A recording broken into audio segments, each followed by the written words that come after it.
Mania Club Champions of Hope Foundation thrives on the strength of its global community of over 80,000 passionate fans united by a shared love of professional wrestling and a commitment to making a difference. While the foundation was founded to advocate for pediatric cancer awareness and mental health support, it has grown to champion and support multiple initiatives aimed at creating meaningful change in communities worldwide. Through dynamic fundraising events, awareness campaigns, and initiatives that foster connection, the foundation supports causes that uplift individuals and families in need. From empowering children and families facing significant challenges to creating opportunities for hope, healing, and progress. The Mania Club Champions of Hope Foundation is dedicated to being a force for good. This connected and compassionate community continues to inspire action and drive impact, ensuring that hope and support remain at the forefront of all its efforts. Donate today and join the cause at mcchamps.org.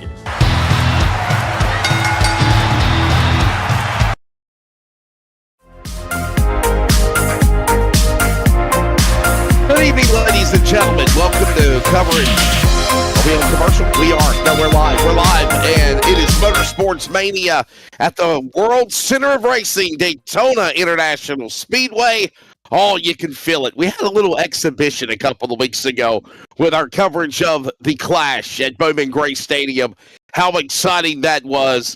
But there's just something about February in Daytona and Speed Week, and we're set to roll with the Duels. The Duels at Daytona, exclusive coverage on Motorsports Mania Network. Good evening, I'm Wesley Outland. Jacob Reeves is alongside, and Jacob, I know you're excited about this one too, buddy. It's Daytona. This is the final lid lifter to determine the running for the 67th Daytona 500, the real Great American Race, might I add.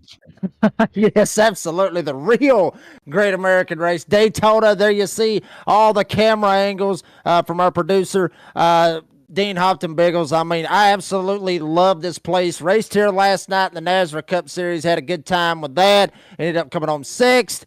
Talk about that maybe later on the podcast later on this week. But, buddy, I'm telling you right now, these duels, it's going to be interesting. Got some open cars trying to see if they can make it into the field to get into the Daytona 500 for Sunday, and also everybody trying to see if they can better their positions from where they qualified at. I absolutely love these races. These are literally the ones that you put a star right beside to see that this is must-watch TV or must-listen-to radio for these duels.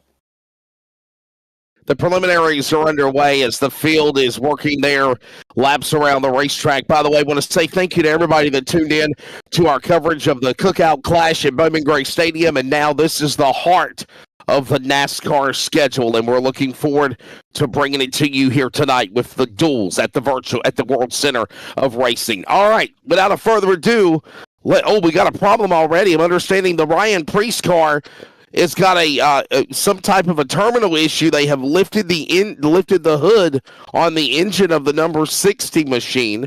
So we got to find out what's going on with that. But nonetheless, we're going to go racing here.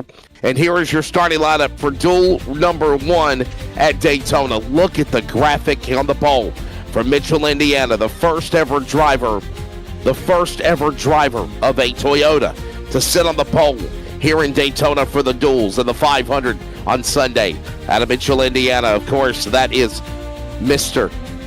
Chase Briscoe. Chase Briscoe, of course, for Joe Gibbs Racing. He'll be ready to roll, of course, in that Bass Pro Shops Toyota from Mitchell, Indiana.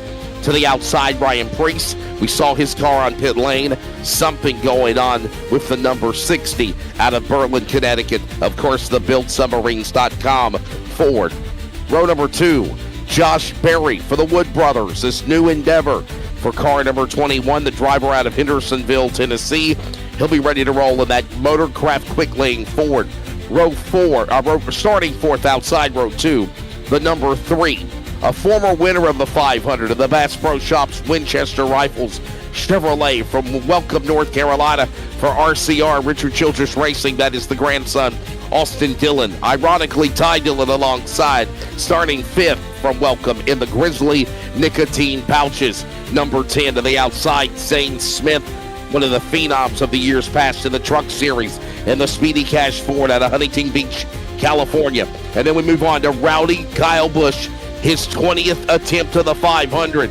Ready to go here in the duel in that car number 8 in the Zone Water Chevrolet for RCR from Las Vegas, Nevada. And Jacob, winner of the Bowman Gray Cookout Clash a couple of weeks ago on Motorsports Mania. He'll start in the 8th position from Dawsonville, Georgia for Hendrick. The number 9 Napa Auto Parts Chevrolet, Chase Elliott. Absolutely awesome top 8. Now we'll go through the 9th through 16th, and you find, how about this right here, 2021 Daytona 500 winner with a brand new team right here with Spire Motorsports in the 71. That is Michael McDowell starting in 9th, and to his outside, the Dinger, AJ Allmendinger for Colin Grayson in the number 16. He will start from P10. Right behind him in row 12, you got William Byron, last year's Daytona 500 winner back in 2024 with Hendrick Motorsports in the number 24. And my boy on the outside, MTJ Martin Truex Jr. with Tricon Garage for that race team, obviously with Bass Pro Shops and from Marietta, New Jersey. He is locked into the field, folks. He was one of the fastest. He was the fastest car out of open car qualifying last night. Right behind him, you got Joe Gibbs' grandson, Ty Gibbs of the number 54 Monster Energy Toyota, number 54. He will start from P13, and his outside, a Toyota teammate with 2311, the 45 of Tyler Reddick. Right behind him, Reddick's teammate from Mobile, Alabama, number 23, you got Bubba Wallace. Really good here at these super speedways. See if he can get him a Daytona dual win and possibly a Daytona 500 win. And to his outside, Justin Haley with Spire Motorsports, taking over that ride from Corey LaJoy last season.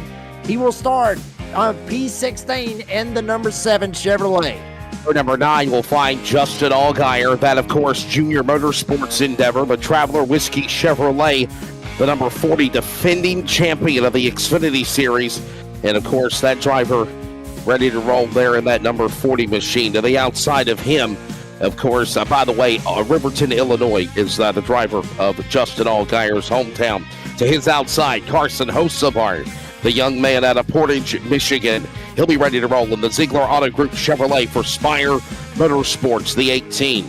To the outside, moving into row number 10, we'll find the driver of the 19 starter, the number 1 of the Watermelon Man, of Ross Chastain of the Busch Light Chevrolet for Trackhouse Racing from Alva, Florida. To his outside, of course, Elio Castroneves, driver of car number 91, his first ever time down here in Daytona, besides the success he's had of years past in the Rolex 24, the Sao Paulo, Brazil driver, 4-time Daytona Indy 500 winner, the Windy Chevrolet for Trackhouse Racing, Elio Castroneves. Moving on to row number 11, Ricky Stenhouse Jr., a former winner of the 500, of course. He'll start 21st. The driver, of course, in that position, Ricky Stenhouse Jr. in the 47 Sunny D Chevrolet for High-Octane Motorsports from Olive Branch, Mississippi. Chandler Smith ready to roll in the outside, the driver from Georgia. One of those Georgia boys we're talking about. Chandler Smith, keep an eye on him. The driver, of course, from Talking Rock, Georgia, the Quick Tire Ford for Power Source. He'll start in the 22nd spot. And finally, J.J. Yaley from Phoenix, Arizona, the Green River Whiskey Chevrolet for NY Racing Team. He'll start in that 23rd spot. By the way, manufacturers total, 14 of the starting lineup are Chevrolets, 4 are Fords, 5 are Toyotas. Previous winners in the field this evening for the duels include Kyle Busch with 5 wins at duels, Austin Dillon with 3, William Byron with 3, Chase Elliott with 2, Ricky Stenhouse has 2 wins, Justin Haley, Michael McDowell, and Tyler Reddick, also all former winners of the duel here at Daytona. Jacob, lights off on the pace car. We're about ready to come to green here next time around for duel number 1 at Daytona. Let's take a look at the race analysis. It is 150 miles, 60 laps, gives you an opportunity to figure out how the car is going to be for about over a quarter distance of what the real 500 will be on Sunday. Pit road speed at 55 miles an hour, and that fuel window at 40 to 44 laps, meaning that if we don't have a prolonged amount of cautions, Jacob, these guys are going to have to pit.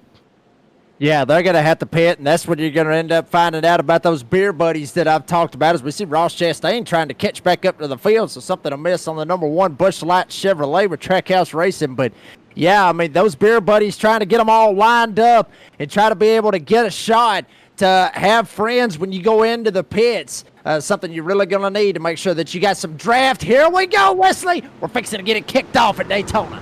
Thursday nights at the World Center of Racing. Here comes the field, ready to come to green. Hit like and subscribe. The duel at Daytona. Race 1 is underway. Going to give these guys about a lap or so to get to full song. They'll send it off into turn number 1 and 2. Now that banking, 31 degrees. And Mitchell, Indiana's Chase Briscoe leads the whole shot on the bottom. Ryan Preece, whatever problems he had with his car, he's now right there alongside, and they're working the back straightaway.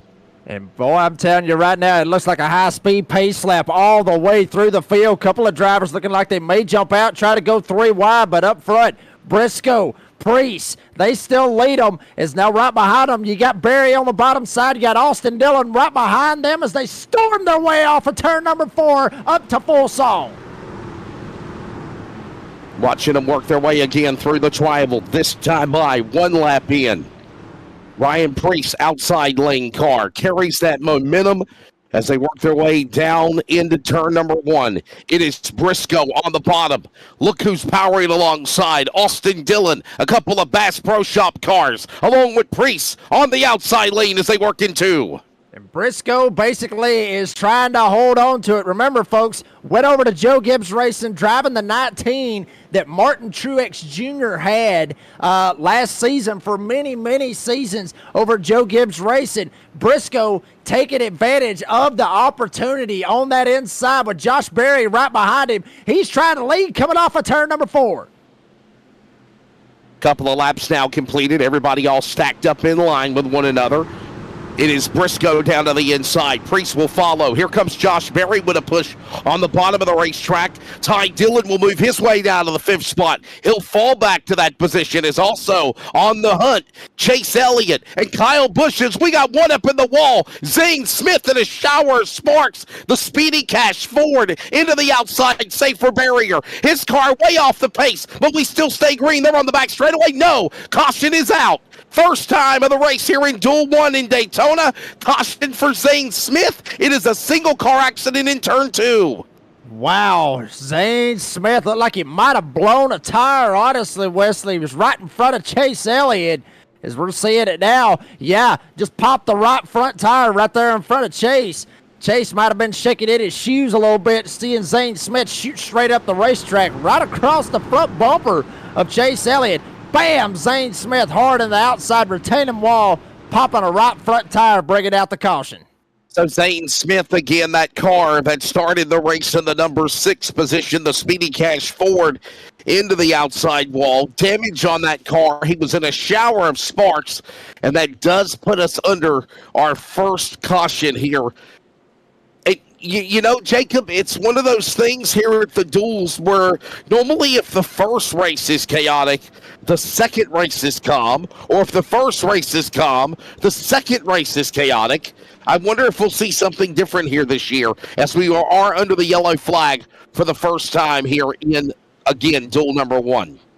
Yeah, there's a good possibility that we may see exactly what you're talking about. I mean, it didn't really, nothing... You know, you can look at it and say, yeah, that maybe was a little bit chaotic with what happened right there with Zane Smith, but very, very odd, I guess you could say, you know, to see guys popping tires, Wesley, because we usually don't see that when we go to super speedways like Daytona, Talladega, and obviously New Atlanta, which is where we'll be next Sunday. Right. But, you know, usually you don't see those pop tires when you come here. You usually see them at Dover or other tracks like that, so... Something amiss right there on Zane Smith, but he's not one of those open cars, though, Wesley Outland. He will be racing in the Daytona 500 come Sunday. And, Jacob, I got to ask how you feel. I know you're a big fan of this guy from Mayetta, New Jersey, former NASCAR Cup Series champion. Martin Truex Jr. will be in the 500 based on qualifying last night for the 500. Buddy, I'm telling you right now, I'm pumped about that right there. I mean, Martin Truex Jr., in my opinion, I don't know about y'all. Y'all shout it out what you think in the live chat. Honestly, I believe he is a first ballot Hall of Famer. I mean, granted, never won a Daytona 500. Well, yet could win one this weekend. Never know. He's locked into the field. But obviously with, Coke 600 wins, Southern 500 wins, all the wins and everything that he's done in his career, the working man, from NASCAR pretty much. He is one of the working men. He's the working man's hero, as, Matthew Dillner called him on the Dale Jr. download. So I'm a big fan of Truex. Always have been a big fan of him, and really, really proud to see him be able to lock it in on time last night. And he can basically go out there. He can throw caution to the wind, Wesley. He can go out there, send it, and wreck, and he's still racing come Sunday. So he's basically in a mulligan spot, just like Jimmy Johnson will be in duel number 2. But I always wanted to call a little bit of a race with Truex in it, and thankfully I'm getting that opportunity. Under the yellow flag again, we've already had about 3 laps complete. An incident involving Zane Smith. It happened with contact between Kyle Busch and Chase Elliott. And we're looking at replays now of what happened with Zane Smith. And did Chase Elliott get into Zane Smith? No, he didn't. It actually looks like a tire equalized, Jacob, and it sent him into the wall. The right front tire went down on the Ford Speedy Cash entry of Zane Smith, and when that right tire went down, he had no choice but to hit the wall. By the way, he is on the damaged vehicle policy clock, and right now he has used up about 2 minutes of the 8 minutes allowed it. Yeah, obviously, and yes, as our producer right there just said, there is no fast repairs, obviously, so he's going to have to try to get that car fixed, obviously, real time. Shout out to Robbie Richards from Nazareth out there. What's going on, Robert? How you doing? Or Robbie, as we call him, how you doing? And obviously, Austin Evie raced around with him last night. Actually, he was in the Xfinity race this past Tuesday night.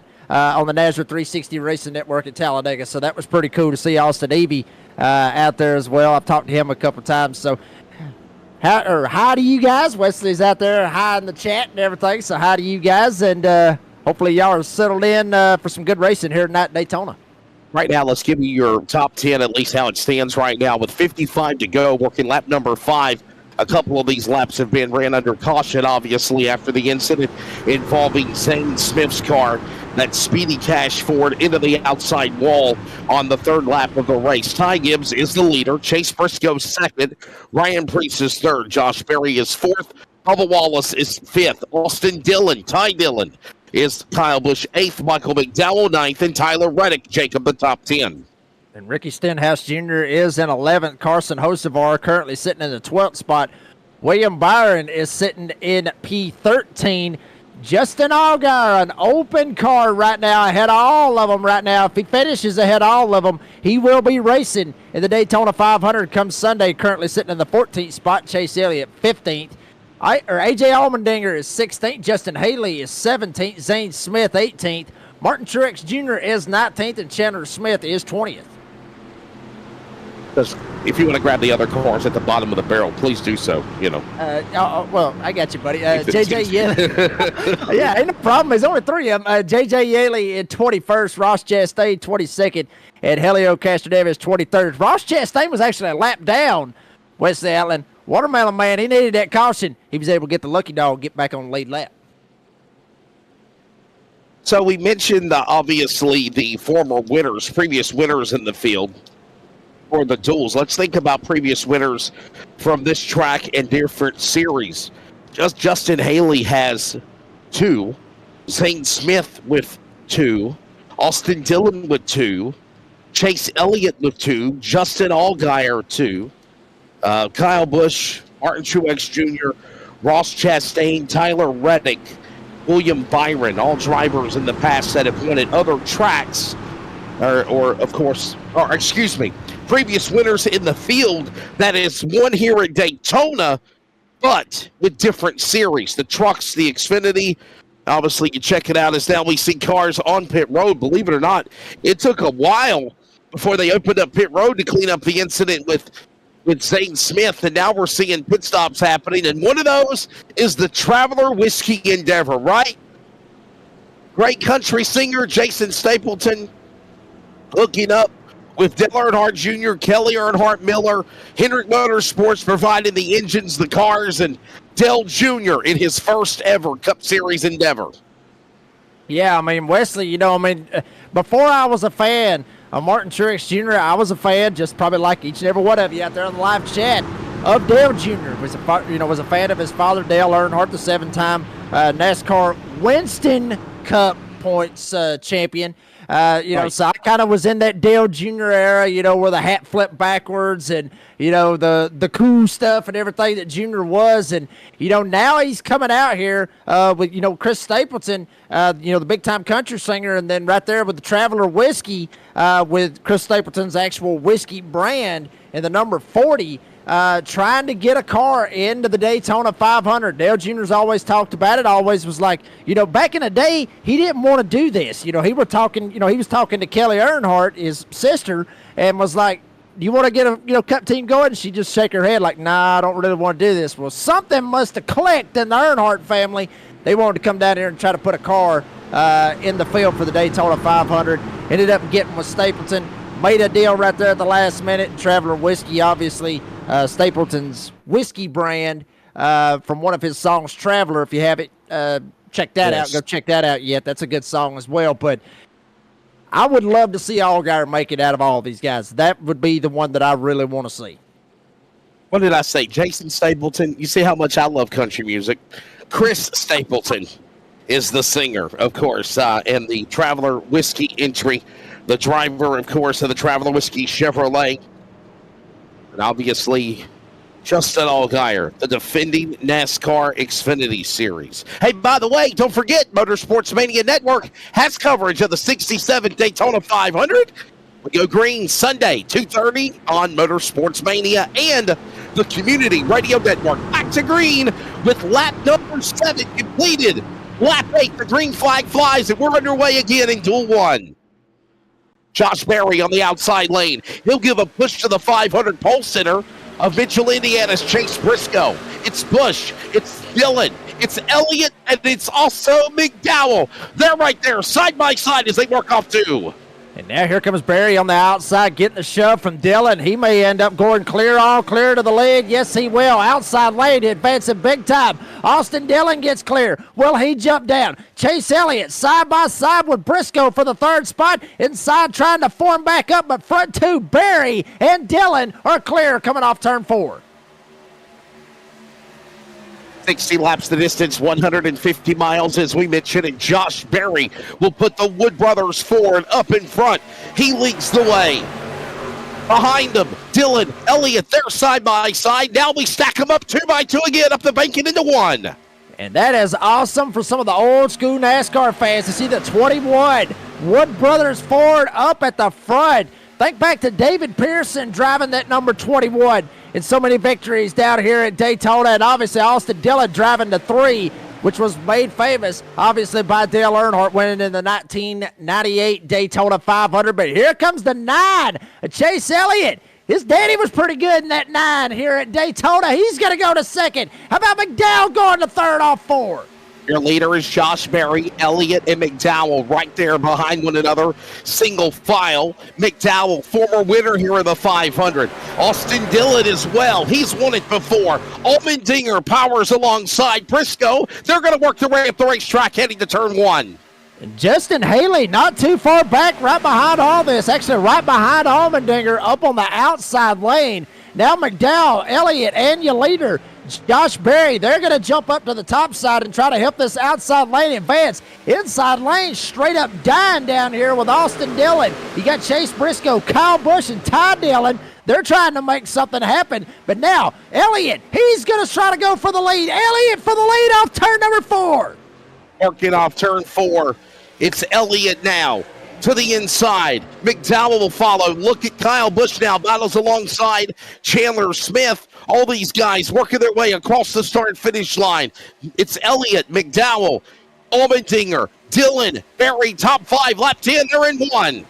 And Chandler Smith right now is ahead of all of them as far as the open cars, all the way up in the 8th spot. You got to flip-flop back outside the top 12 and find Helio Castroneves. He just actually bumped up to the 11th spot. So watching that battle as well, top guy will be racing in the Daytona 500 come Sunday, but it's not over yet for the lead. Here comes Elliott. Barry trying to jump up on the outside. McDowell trying to follow Elliott. Still leads off turn 4.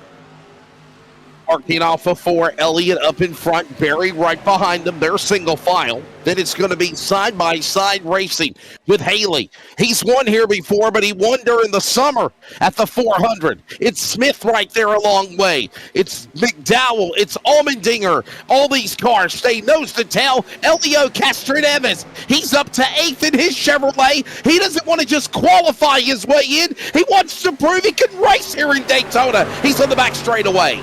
Yeah, obviously knows how to get it done in very, very fast cars at Indianapolis. 4-time winner of the Indianapolis 500 up on that outside lane trying to rock and roll with Ty Gibbs. He's got Truex right behind him. Elliott, Barry, Haley, single file on the inside, all 4.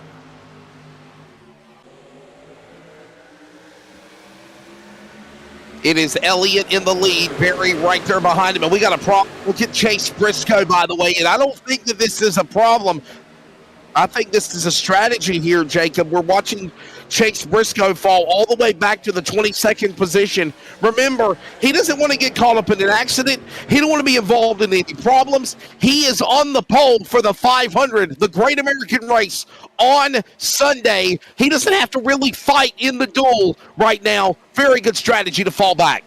Yeah, I mean, very, very smart right there for Chase Briscoe. If he gets caught up in a wreck and he has to go to a backup car, then he's pretty much screwed. He ends up losing his pole for Sunday. So very, very good strategy right there by Chase Briscoe. Drop to the back, maybe get a little bit of draft, just kind of see what the car is going to do in the draft, and then just kick back there and just try to stay out of trouble. So very, very smart right there for Briscoe to be able to do that. As how about Chandler Smith? How about you from Talking Rock, Georgia? Up the third, we got a wreck, and it's Chandler Smith, the commentator curse on Chandler. Big trouble. Chandler Smith's Ford completely smothered and crushed like a tin can. Damage, bellowing smoke coming from the front of that number 66 quick tire Ford entry. And a tough break. Gotta wonder if possibly a 45 of Tyler Reddick or even Ty Gibbs got into Chandler Smith. A couple of those drivers are walking away or pulling away, and we are seeing Justin Haley possibly get caught up in it earlier as well. We're watching these cars pull down, and there is Elio Castroneves involved. Man, what a heartbreak for the man we call Spider-Man, Elio Castroneves. That Wendy's car badly damaged. The Wendy's Chevrolet, second caution, by the way, on lap 13. Wow, a bunch of guys getting out of this. There you see Helio Castroneves beating on the steering wheel. Very, very upset. And the number 91, he will not be able to make it to the checkered flag here in duel number 1. And Chandler Smith obviously devastated. Like I said, Talking Rock, Georgia, not too far from where I live. So hopefully he didn't hear this one right here, because if he did, then he's got beef with me probably because I put the commentator's curse on him. But Castroneves tried to get out of the car as well. Safety workers on the scene to him. And hopefully we can get an instant replay and figure out what in the world happened to Chandler Smith that sent him around. And it wasn't just Chandler Smith. A whole host of other cars also involved. We've seen Justin Haley. We saw Elio Castroneves, possibly Ty Gibbs, and the other driver, Tyler Reddick, possibly collected. Here's a replay as we see Chandler Smith in thorough contact with Haley, gets tagged into the right side. Nowhere to go for Ty Gibbs or even the other car of Elio Castroneves, and it happened so quick in turn number 2 there, Jacob.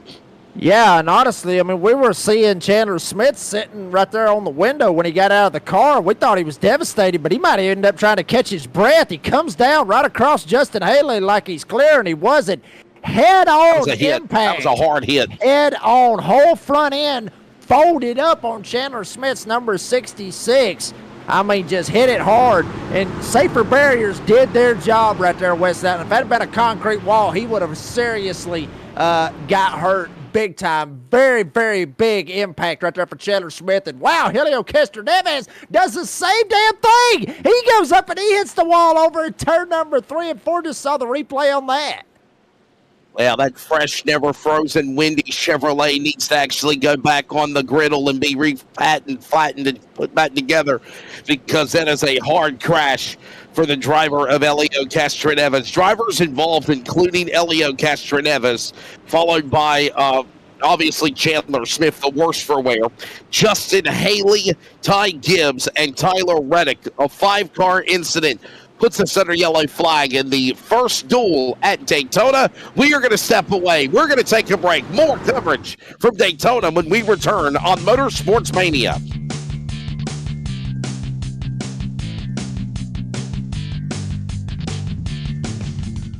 The Mania Club Champions of Hope Foundation thrives on the strength of its global community of over 80,000 passionate fans united by a shared love of professional wrestling and a commitment to making a difference. While the foundation was founded to advocate for pediatric cancer awareness and mental health support, it has grown to champion and support multiple initiatives aimed at creating meaningful change in communities worldwide. Through dynamic fundraising events, awareness campaigns, and initiatives that foster connection, the foundation supports causes that uplift individuals and families in need. From empowering children and families facing significant challenges to creating opportunities for hope, healing, and progress. The Mania Club Champions of Hope Foundation is dedicated to being a force for good. This connected and compassionate community continues to inspire action and drive impact, ensuring that hope and support remain at the forefront of all its efforts. Donate today and join the cause at mcchamps.org.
Back here at Daytona, and the yellow flag is out for the second time, involving a multi-car crash in the second turn. Worse for wear, the driver out of Talking Rock, Georgia, the quick tie forward entry of Chandler Smith, the Power Source team, very devastated. Jacob Reeves, obviously a tough break watching that car into the wall. High hopes for Chandler Smith, a former competitor in the NASCAR and Craftsman Truck Series, some Xfinity Series competition, and obviously one of the greats of short track super late model racing, a multi-time Snowball Derby winner, involved in a big incident here in turn number 2. Yeah, Wesley, I mean, when we were talking about it under commercial break, I mean, it's just amazing. It honestly is amazing how far NASCAR has come, with everything with safety and everything, because I'm telling you, I mean, that right there, very, very hard hit. I mean, it's just like hitting, like you're going 180 miles an hour, and all of a sudden you just hit a dead stop. You're right. And that's exactly what he had right there. I mean, literally had nose straight up. I mean, it was absolutely straight on how he hit the wall right there with the front end of the nose of his Ford just straight into the wall. It could have really hurt him or possibly even worse. So he's, very lucky, and also with NASCAR with all their safety and everything. I mean, you just cannot praise NASCAR any more than what everybody does just for how much they've come with safety over the years trying to protect these drivers at these high speeds. Yeah, what an absolutely hard hit. And, me and you were kind of chatting about it during the commercial break. And honestly, here's the deal. And this is the sincere, honest truth. That hit that we just saw a moment ago by Georgia's Chandler Smith reminded me so much of what happened when we lost Dale Earnhardt in 2001, close to 25 years ago. And we talked during the radio timeout just about the innovations and the safety and all the work that has gone on over the decades to improve driver safety and, most importantly, to prevent fatalities in the sport. And definitely it's done its job once again. Another stellar job in this next-gen car. And obviously, here's the deal, by the way. I do want to emphasize on this. Chandler Smith's power source dream of Daytona is done. However, because of the exempt provisional option, remember, Elio Castroneves, driving for Trackhouse Racing, will be eligible to start the 500 on Sunday. I want to emphasize on that. Tough break for Chandler Smith and others. By the way, Justin Haley, Bubba Wallace, J.J. Yaley, Tyler Reddick, Ty Gibbs, and some other names that we mentioned in some shape or form involved in that accident. Worse for wear, though, Jacob, is Elio Castroneves, though, again, the exempt provisional allows him to start on Sunday, but Chandler Smith is out of his run for the 500. Yeah, I mean, Helio Castroneves, kind of a mulligan, if you will, right here in this race. One more look as we're seeing it, instant replay, with Chandler Smith nosing it dead on straight into the wall, and you actually see the safer barrier give way. And that safer barrier was one of their big concerns. Obviously, with the Hans device, they implemented that, obviously, with the safer barrier. And folks, think back, I believe it was 2015. To where, as there you see it right there, Justin Haley, he hits the wall head on as well. Very similar to what Chandler Smith did. But back in 2015, Kyle Busch was actually running in an Xfinity race that year. And that was the same year that he actually came across the line right there at the start-finish line going into turn 1 and hit the inside retaining wall, which was concrete wall. And they didn't have safer barriers down there then. And I think he hit it at about 80 to 90 miles an hour, and it ended up breaking both his legs. So then they said, well, might as well just go ahead and throw safer barrier all the way around this sucker. And they've done that at every single track to have safer barrier all the way around to try to cushion some of these blows. I mean, the cars still get torn all to hell, but the drivers still have they still have a little bit of a give, I guess you could say, and a little bit more safety when they get in these hard crashes. No, you're exactly right. As we get ready to come back to the restart zone, pace car onto the pit lane about 1/3 of the way through here in Duel 1 in Daytona. Green flag flies back from the starter stand. Chase Elliott, Josh Berry on the front row. Behind them in tow, it is Austin Dillon. To his right elbow is Chastain. It's Byron and Allmendinger, the top 6 cars, and they work their way up the bank on the restart in turn 1. And kind of looking a little bit like a tandem draft right here with the front 4 guys. You got Austin Dillon latching straight on to Chase Elliott's back bumper. Ross Chastain in the Busch Light Chevy trying to roll with the Motorcraft Ford of Josh Berry. Berry goes all the way to the front. Now the pack starts to catch up. Here comes William Byron. He latches on in tow. Bubba Wallace latches on in tow. Allmendinger is there with Tyler Reddick, Ty Dillon, and Truex Jr. top 10 coming off 4.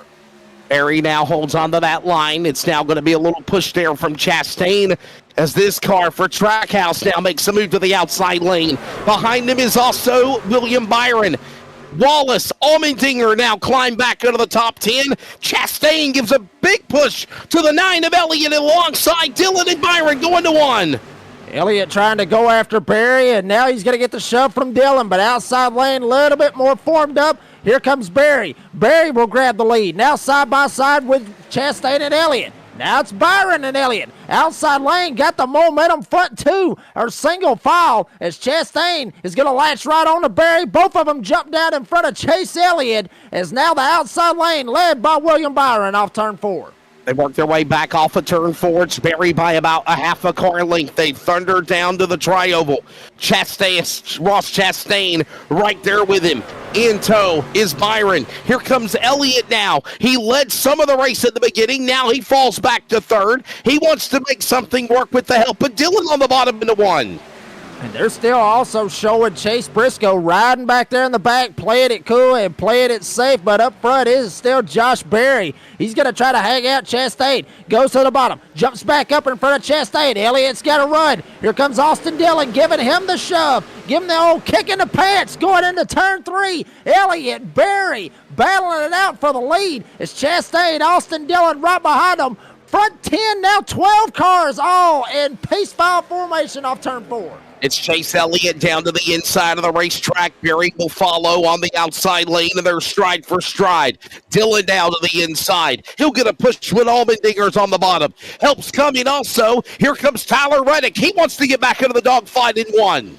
And Allmendinger down on the bottom side as well. And there you see riding on board with Ryan Preece, trying to muster something back up. He started on the outside of the front row here for Duel 1 here at lap 23 of 60. Is he also riding on board with William Byron as well. But these front 4 guys are racing like this is the Daytona 500. Josh Berry, Chase Elliott, Ross Chastain, Austin Dillon. Here comes Elliott on the inside, got a nose out in front off 4.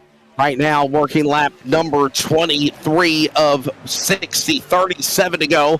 Halfway coming up as well. It is Berry now losing ground on Elliott. Elliott powers back to the lead. He'll with the help with a push by Dillon. Dillon's got Allmendinger pushing him, and Reddick will follow that on the inside lane. Berry goes high in 1 and 2. And Berry's going to get hung out to dry. He may end up blowing up. No, hitting the speedy dry over there from Chastain and Haley when they ended up spinning around. Michael McDowell just now coming off pit road. Berry's going all the way to the back. Here we go. Elliott, Chastain, Austin Dillon, all of them Chevrolets, front 5 Chevys as Chase Elliott leading off of turn number 4 with help from Ross Chastain.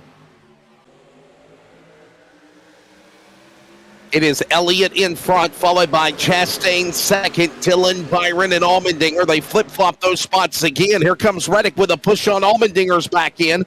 Here's a look at now a replay as we watch these guys thunder back into the corner. Wow, we had a piece of debris fly off of one of the cars. It's up against the outside retaining wall, the safer barrier off of turn 4. NASCAR says it is not in harm's way. We race on. It's Elliott, the leader, to the back straightaway over Chastain.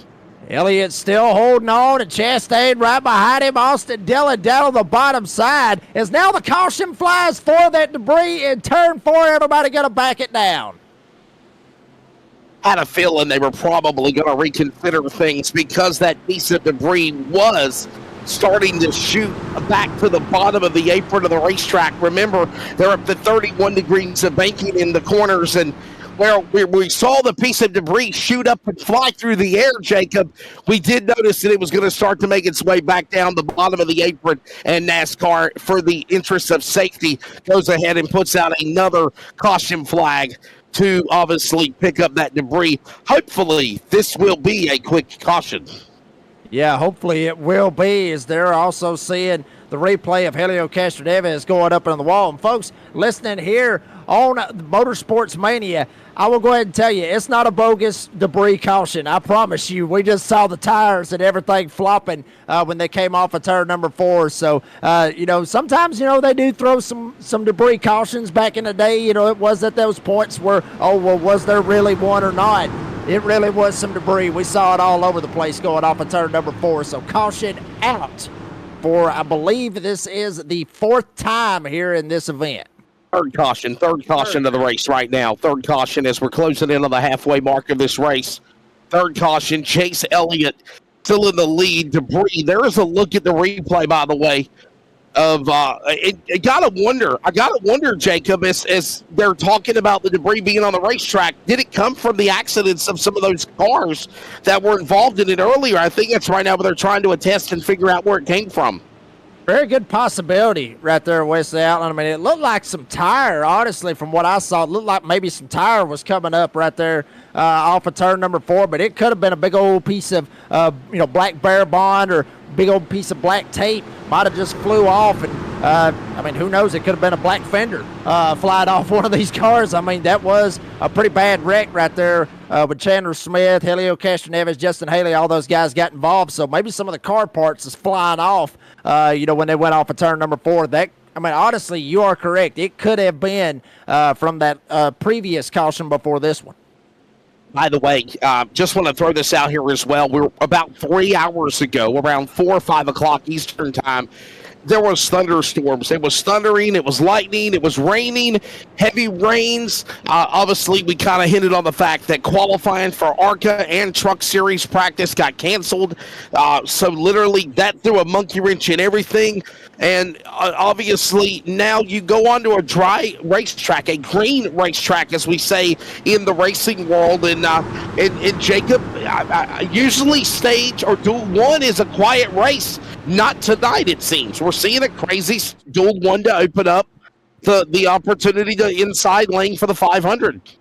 Yeah, and that's awesome to see. I guess for the fans, maybe nerve-wracking for the drivers and the car owners and the pit crews and all that. I'm sure it's probably very nerve-wracking for them, wanting them to calm it down just a little bit. But this is the Duel, baby. This is a spot. Some guys trying to race to get into the Daytona 500. Some of them just trying to better their spot. Some of them just been eager just to get back at Daytona and just get back in the car. So a lot of factors being played right here at all this. Maybe they'll settle it down, and maybe they'll try to fix some of them cars and get us back to some green flag racing. Right now, let's give you your top. Let's give you the full field rundown. We're closing in on the halfway mark of the race. We're on lap number 26 of 60, 34 to go, halfway in about another handful of laps as well. It is Chase Elliott leading the way. Ross Chastain is second. Austin Dillon third. William Byron fourth. And A.J. Allmendinger the top 5, all in Chevrolets. A couple of Toyotas now in 6th and 7th, including Bubba Wallace and Tyler Reddick. And then, of course, Martin Truex Jr. as well. Ryan Preece in a Ford is right now in 9th. And Kyle Busch, Rowdy, sits in the top 10. And also a former winner here at Daytona in the 500, Ricky Stenhouse Jr. It is number 47 Chevy sitting in 11th. Ty Gibbs in a Chevy as well, number 10, currently sitting in 12th. Josh Berry, who got literally kicked to the curb, hung out to dry, sitting back there in 13th. It is number 21 Ford. Carson Hocevar in the 77 Chevrolet back in 14th. Then you got Michael McDowell sitting in 15th in his Chevrolet. Justin Allgaier trying to lock himself in his number 40 Chevrolet with Junior Motorsports in 16th. Just J.J. Yaley, I should say, the number 44. He is 17th. Ty Gibbs, 54 Toyota, sitting in 18th. Chase Briscoe, pole winner, obviously for Daytona, just trying to play it safe. He's back there in 19th. Chandler Smith, he is out of the race, all the way back in 20th. The rest of the field, Justin Haley, Helio Castroneves, and Zane Smith. By the way, we're working our third caution, and they're saying that if we get one more caution, we'll have 4 caution flags, Jacob, and that will be a tie with the most caution flags in Duel number 1 since 2018. As we get ready to set them up for the restart, it's Chase Elliott, Ross Chastain, That's Rick Hendrick and Trackhouse Racing on the front row. Couple of RCR Hendrick cars, row for row 2, with Austin Dillon and William Byron. 2311 Racing and Allmendinger alongside on row number 3. Allmendinger, of course, for Colleague Racing. First 3 rows with Reddick for 2311. Truex Jr. driving for Tricon Garage. He's right there in the 8th spot. Ryan Priest, of course, for RFK Racing, and RCR's Kyle Busch in the number 8 machine. As we're ready to come back for a restart, 33 laps to go. Haven't even reached the halfway mark of Daytona Duel number 1. Pace car drops onto the pit lane. Here comes the field, ready to come back to the Geico restart zone. They're in the gas, and we're back underway. Chase Elliott picking up speed, picking up momentum, trying to scamper from Chastain. Chastain will follow him door to door. They'll work stride for stride up the banking going into turn number 1. Elliott down on the bottom. Chastain is up on the high side, up there in the pit house, if you will. Not necessarily pit house, but right in the middle groove. Right behind him, you got Byron trying to give him the shove. Austin Dillon, he may end up going to Napa Auto Parts to get his services if need be. He has been literally glued to the back end of the number 9 Chevy all night. Outside lane, getting a huge shove. Ross Chastain will go to the lead. Byron's going to go to second. They're going to jump down in front of Chase Elliott. Now Bubba Wallace leading the outside lane, getting the shove from his teammate with 2311. That's Tyler Reddick. And Ross Chastain now powers back to the lead. New leader from 19th to 1st. He started in the 19th position, way in the back in row 11. He now leads. We're looking for halfway. Next time by, they're up the banking in 1. The fan favorite of many, Ross Chastain, the watermelon man from Florida, trying to get the number 1 Busch Light Chevy to get him a dual win. But here comes last year's Daytona 500 winner, Willie B. William Byron to the outside. He's going to get the shove from the McDonald's Toyota. Bubba Wallace right behind him with Tyler Reddick in tow, but the Chevy's on the inside with Ross Chastain. Chase Elliott, they're going to power back with Dillon and Allmendinger on the inside off 4.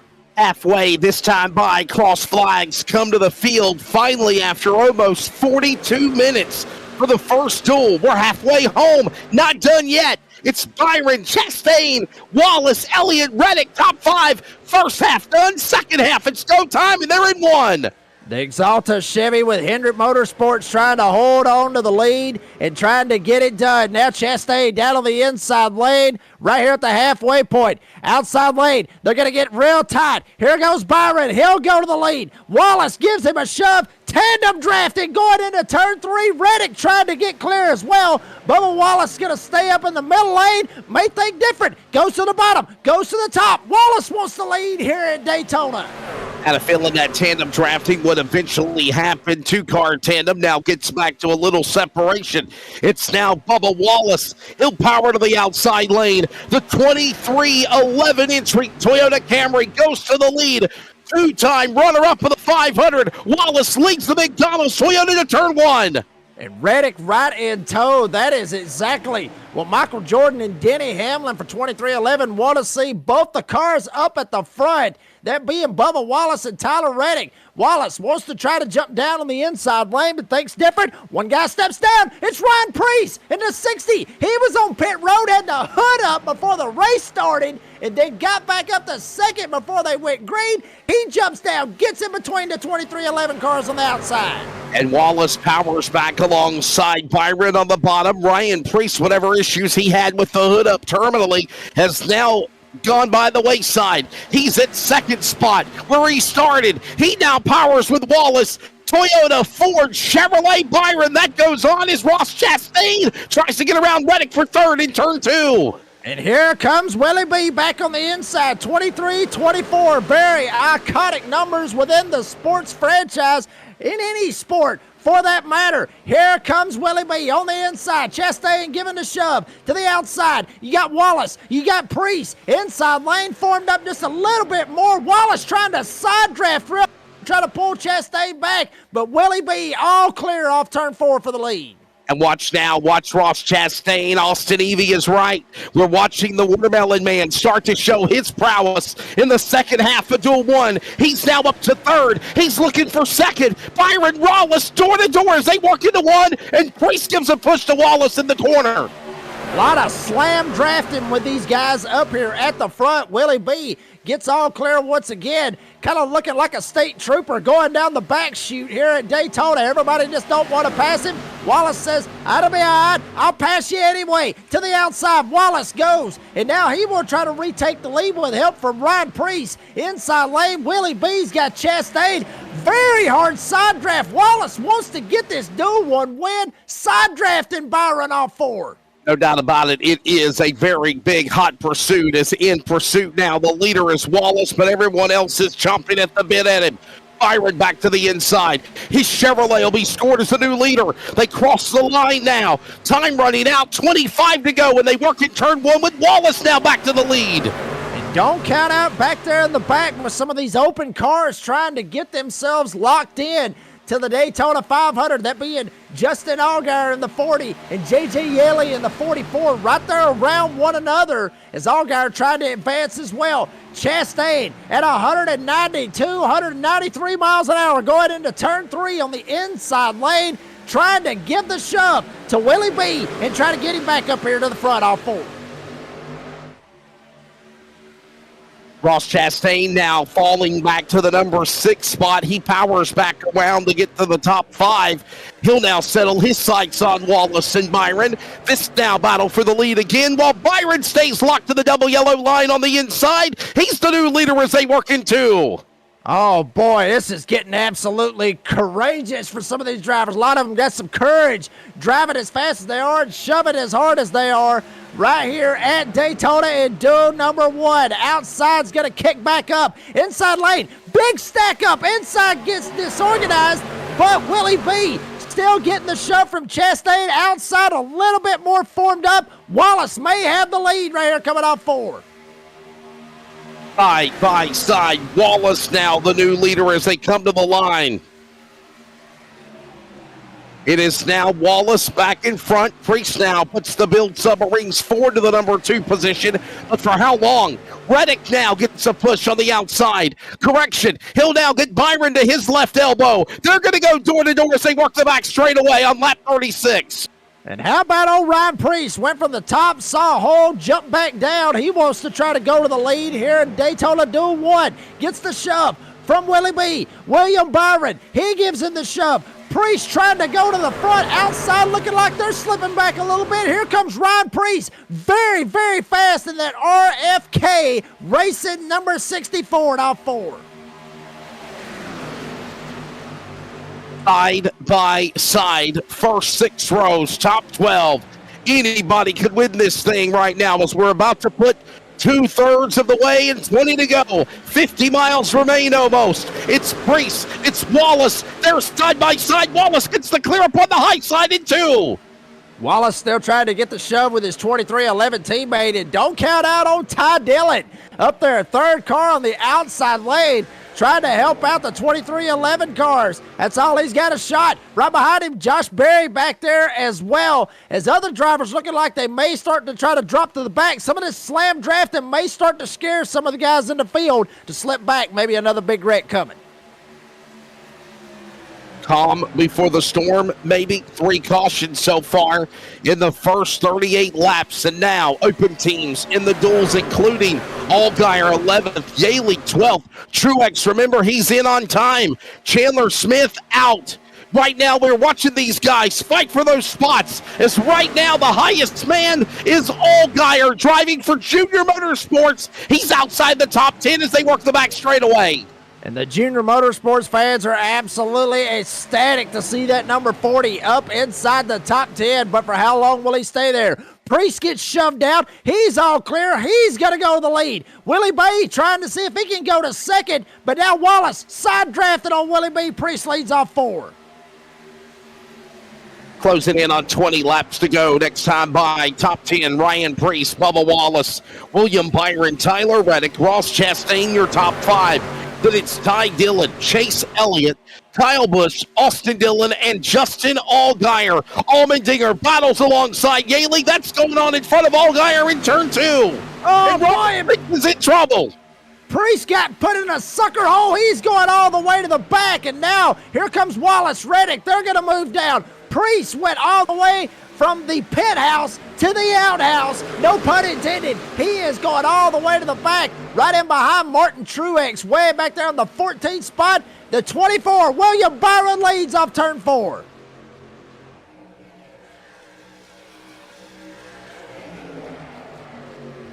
Look, it's a push as we saw Ryan Priest fall out of line. And here's the deal. Nobody was in that middle lane. And just like that, Jacob Reeves, free falling like the lyrics of the Tom Petty song to the 60 of the Ford of Ryan Priest, the man that started on the outside from Berlin, Connecticut. He now falls back all the way to 14th. We're under 20 to go. It's Bubba Wallace back to the front. Byron on the inside as they go to 3. Double B's up here at the front. Wallace and Byron trying to see if they can get what they can get. Wallace been very, very hard on these side drafts, Wesley Outland, throughout this Duel 1. Been very, very strong and very aggressive on it, and it's paid off for him. He leads going across the start-finish line. We'll see if Wallace can hold on to it. Another solid lap by Bubba Wallace. Wallace now powers back to the lead on the outside lane. Reddick and Byron in tow. They're side by side. It is Dillon and Chastain also side by side. Looking now, Busch and Dillon. They want to go with a couple of RCR cars. They've hooked up to the back straightaway. Boy, I'm telling you, just awesome and incredible racing here at Daytona. Wallace still has the lead, but that inside lane really starts to power up. Wallace is going to hang his teammate Reddick out. Reddick gets kicked up to the top side. Wallace trying to block the inside. Here comes Willie B. He may go to the top. Holding that front spot right now, the top 2 cars, single file. That's Wallace and Byron as they thunder across the line. 42, we've got a caution on the racetrack. Yellow flag will fly for the 4th time. Problems on the speedway. Oh, no. Problems caution out for the 4th time as a couple of cars have got together, and this puts us under yellow flag here. From what we're seeing right here, it might have been the 77. Carson Hocevar might have got involved and brought out the caution right here with 17 laps to go here in Duel number 1, according to this timing and scoring. Looks like it's Hocevar. Yeah, timing and scoring is showing that Portage, Michigan's Carson Hocevar with a problem. This will put us under our 4th caution flag, which ties the record of Duel 1 cautions since 2018. 4 yellow flags. This is now the 4th caution of the race. And the question is, Portage, Michigan's Carson Hocevar, the Ziegler Auto Group Chevrolet for Spire Motorsports, how badly damaged is the 77, Jacob? We'll find out here in just a little bit. I mean, you know, from what it looks like, I mean, just a single car crash. Didn't look like anybody, as far as what we were seeing right here, didn't look like anybody else got involved. He might have got a bad bump draft from somebody, might have sent him going into the grass. He may be okay. Either that or he might have had a hit, honestly, like Zane Smith or Helio Castronevers or even Justin Haley. We'll just have to find out here in a little bit, kind of see exactly what may have happened to him. Believe it or not, Jacob, they are telling us NASCAR is saying that there is debris on the back straightaway, debris on the backstretch. So it might have came from Carson Hocevar, but there is debris on the back straightaway is the reason why NASCAR has threw the caution for the 4th time on lap number 44. More debris. Boy, some of the old NASCAR fans are really loving some of these debris cautions, but hey, I mean, if there's debris out there on the track and everybody's going 190 miles an hour, you want them to throw the caution. You don't want to run over something at 190 miles an hour. I about promise you that, because it never turns out good, Wesley Outland. Yellow flag out for the 4th time, and you got to think, Jacob, is anybody coming down the pit lane with under 20 laps to go? Obviously, the shootout for the race, and with Bubba Wallace up in front, Tyler Reddick, we haven't seen guys pit here in at least about 20 laps or so. You got a feeling it's coming with 15 remaining. Yeah, there's a very good possibility. I mean, they may come in, get a splash of gas, because obviously there is unlimited attempts at overtime, and there's a possibility how this race has been going. We may see some overtimes out of this bad boy, so I wouldn't be surprised to see that at all. See guys jump down, maybe go in and get the pits, or some of them may just come down and just get some gas just to be able to drop to the back. As we're seeing, as far as from what we're seeing, maybe Martin Truex Jr. doing that same thing. Truex has got a tendency to do that, just to drop to the back and just to try to stay out of trouble. So we're also seeing there's Josh Berry, a couple of other drivers going down pit road, as well as Carson Hocevar. Yeah, Carson Hocevar and Kyle Busch both ran over the piece of debris, possibly Martin Truex Jr., as we are seeing drivers come down to the pit lane. Josh Berry, Truex, Hocevar, all these drivers entering on pit lane, exiting off of pit lane. We get ready to settle ourselves up for a restart.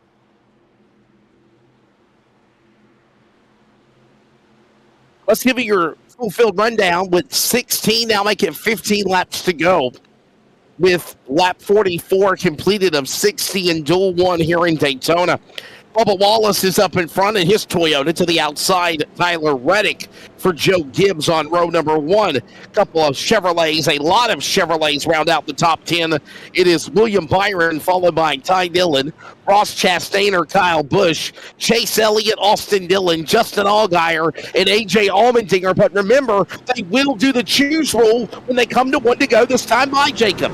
Yeah, that'll be interesting to see how that all plays out. J.J. Yeley currently sitting in the 11th spot with Ty Gibbs, literally the third Toyota out of all of them right there in the top 12. That's exactly where he's sitting. Ryan Preece, who got kicked in the sucker hole not too long ago, he's back there in 13th with Ricky Stenhouse Jr. in 14th.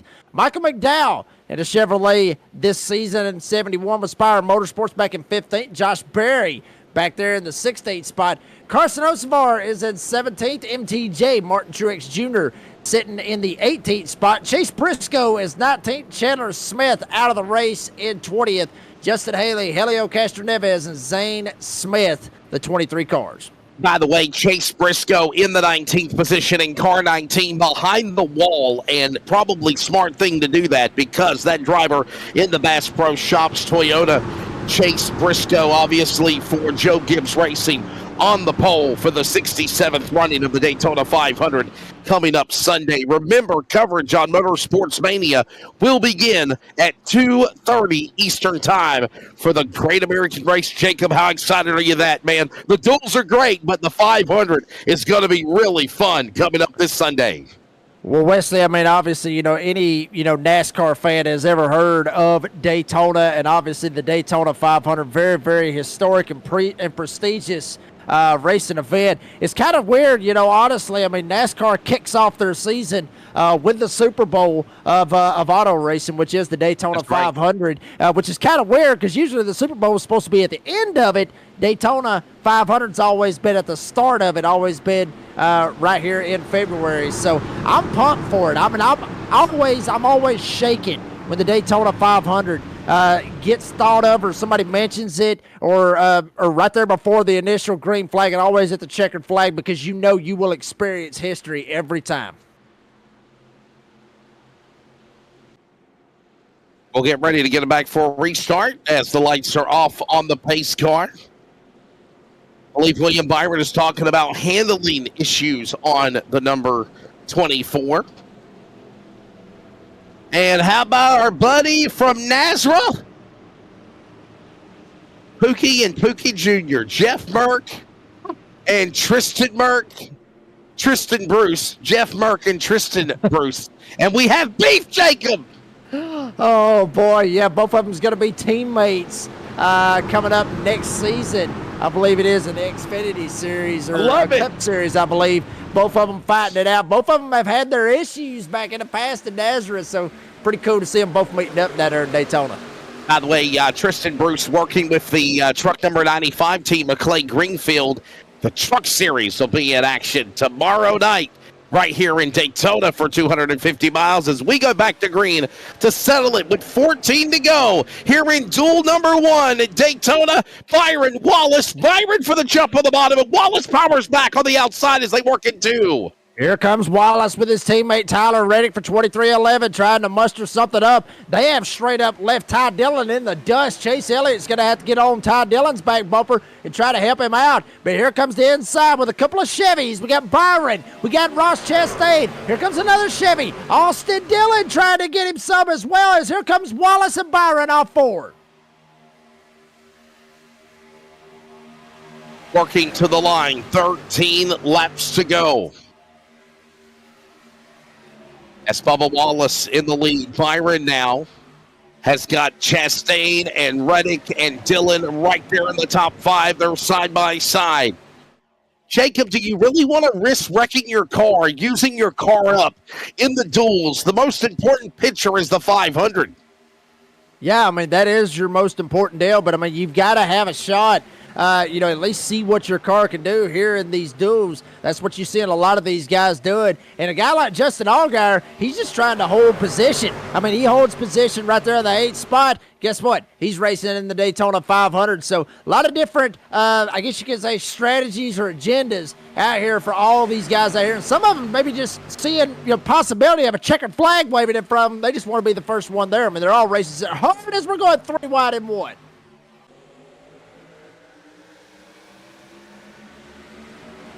3 wide in the middle. Look at us right there, the 44 machine. That's J.J. Yaley. Allgaier to his right elbow flank, to his inside. For a moment was Gibbs, and now they fall back. And look at Wallace now powering up. 190.99 miles an hour for Bubba Wallace up in front. Reddick now with some company as Ty Dillon moves to the inside for 3rd, maybe 2nd, 11 to go at the line. Boy, look at old Ty Dillon right here, very aggressive in the number 10, trying to see if he can possibly get him a dual win. It would actually be pretty big for his NASCAR Cup Series career. Here comes Elliott. He's going to fire off on the outside. 2311 still occupied the front 2 spots as back in the back, Justin Allgaier got kicked to the inside.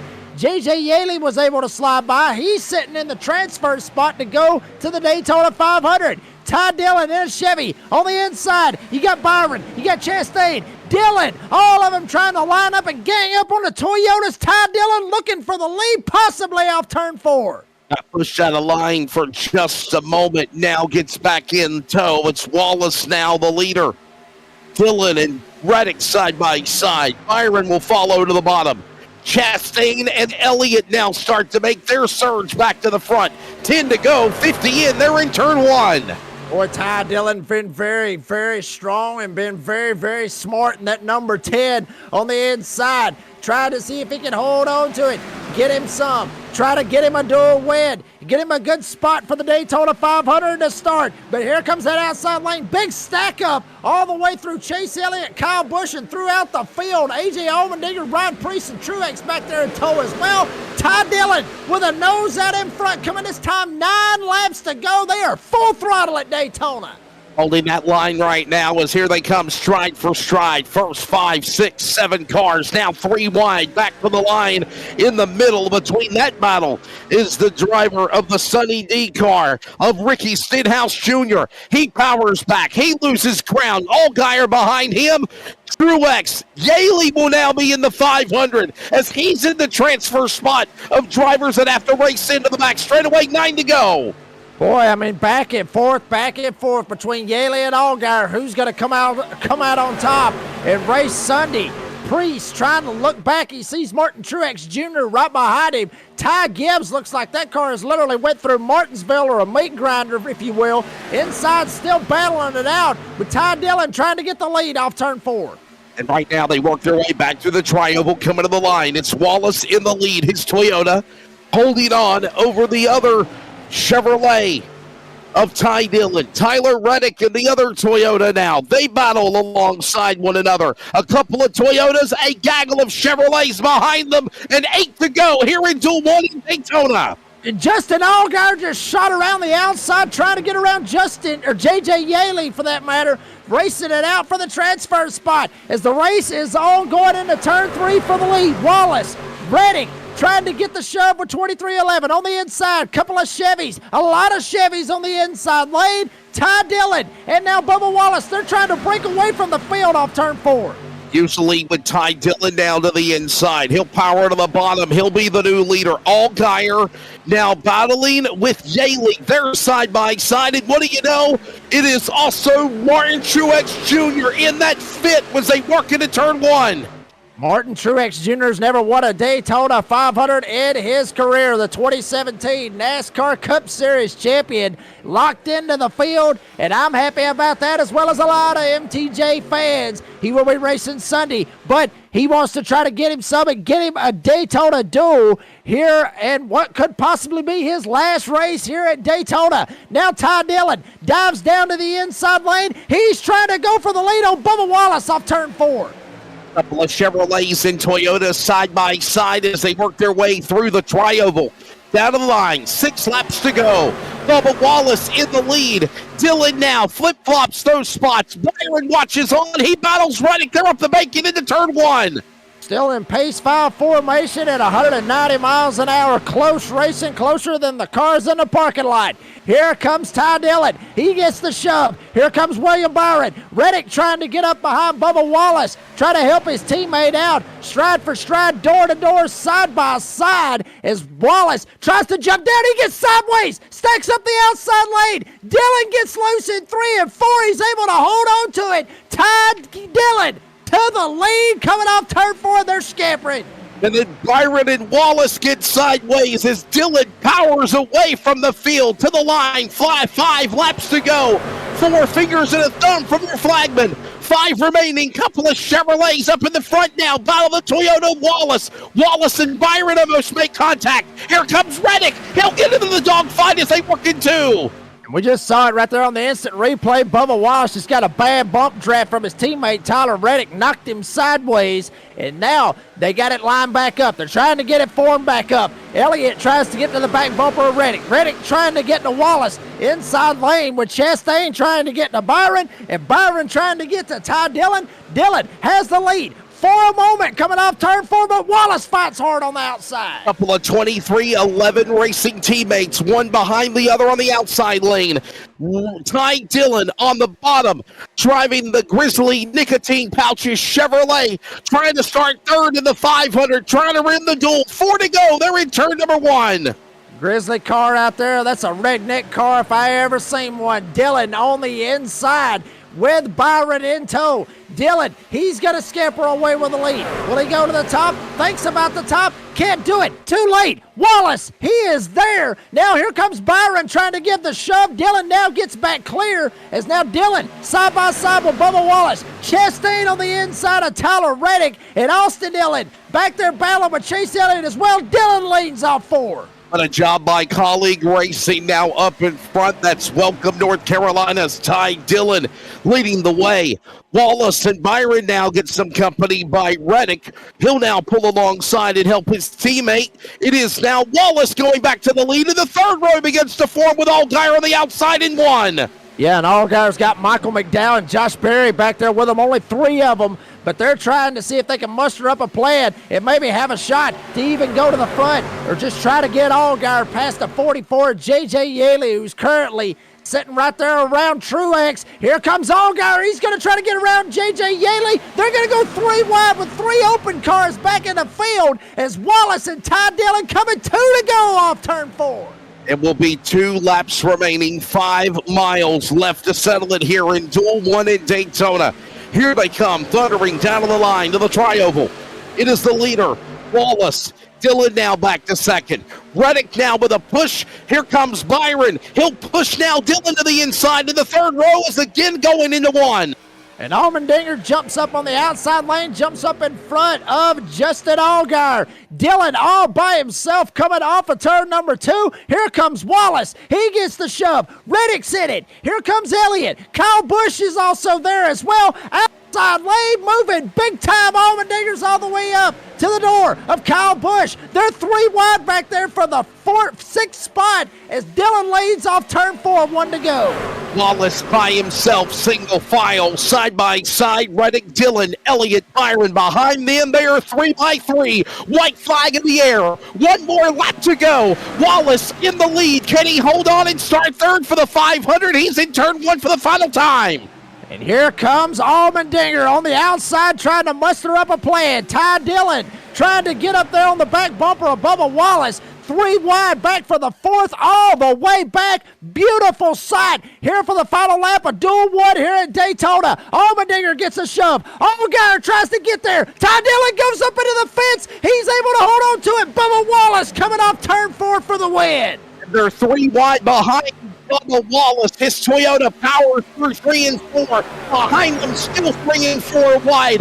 Bubba Wallace is going to pull away from Byron. Reddick gives a final shove to Ross Chastain. It's going to be Bubba Wallace winning dual 1 here in Daytona. And finishing in the transfer is Justin Allgaier.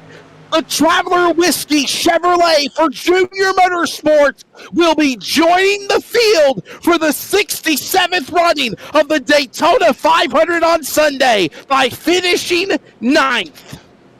Wow, my boy right there, Dale Earnhardt Jr. just about fell off the pit box, son. He is absolutely ecstatic. Outside lane was able to advance up there and help out Justin Allgaier, and he was able to shove Allmendinger. Allmendinger was all the way back there in the back, went all the way up to 6th right there at the finish. And yes, Wesley Allen, you are correct. We're seeing it live. Justin Allgaier for Junior Motorsports in the number 40 Traveler Whiskey Chevy. He's racing on Sunday, and Bubba Wallace, winner of duel number 1. The pride out of Riverton, Illinois, of course, the defending NASCAR Xfinity Series champion as well. Junior Motorsports for many years building up their programs in late models and the Xfinity Series finally puts together a Cup Series program, and they're in their first ever attempt at the Daytona 500. Justin Allgaier will be running the Traveler Whiskey Chevrolet for Chris Stapleton, Dell Jr. and family in the Great American Race this Sunday. Bubba Wallace stops his car down below the start-finish line, ready to hear a jubilation of cheers or boos for Bubba Wallace. I got to say, though, Jacob, what a phenomenal job Bubba Wallace drove racing the field here tonight in that McDonald's 2311 Toyota. Yeah, I mean, he was able to lock right up with Tyler Reddick, and Reddick basically helped him out all he could. And then once it gets down to that white flag lap, I mean, basically all bets are off. I mean, Wesley, you got to get what you can get. As you see Bubba Wallace out of the race car, actually had his finger up at his mouth trying to quiet some of the haters out there in the field, or out there in the crowd, I should say. Bubba Wallace, obviously, very first win that he ever got was at Talladega in 2021.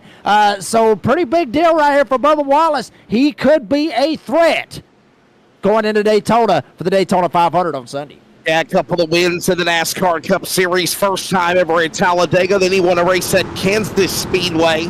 He's a runner-up 2 times at Daytona at the 500. He'll start 3rd for the 67th 500, the Great American Race, this Sunday. By the way, you can hear it on Motorsports Mania and the Community Radio Network beginning at 2:30 Eastern Time. Some people are cheering, some people are booing. Bubba Wallace talking about how exciting that race was, and what a battle there, of course. Wallace, Byron, Dillon. There was that one little slip there where Dillon got in the wall, and Byron then made contact. And when that happened, Jacob, it was clear sailing away for the 2311 Toyota for the McDonald's 23 of Bubba Wallace to pull away and win duel number 1 here at Daytona. He'll start 3rd, by the way, for the 500. Yeah, I mean, obviously, we talked about it, just a second ago, as now we see Justin Allgaier jumping out and giving the crew chief a big old hug. Obviously, pit crew members coming over to Justin Allgaier. Not to take anything away from Bubba Wallace with this win right here for duel number one. Nothing to take away from that. But Justin Allgaier right there, I mean, this team just got kicked off not too long ago. I mean, this was kind of a last-minute deal. They didn't want a Cup Series team, Jacob, if you remember. For so long, Junior Motorsports did not want a Cup Series team, and then this whole thing got put together right before what? Right after Christmas. And they're in the 500. Unbelievable for Dale Earnhardt Jr., for Kelly Earnhardt Miller, for, of course, Hendrick providing the engines. What a great group of people. Who have they got, of course, helping them out on the crew chief position?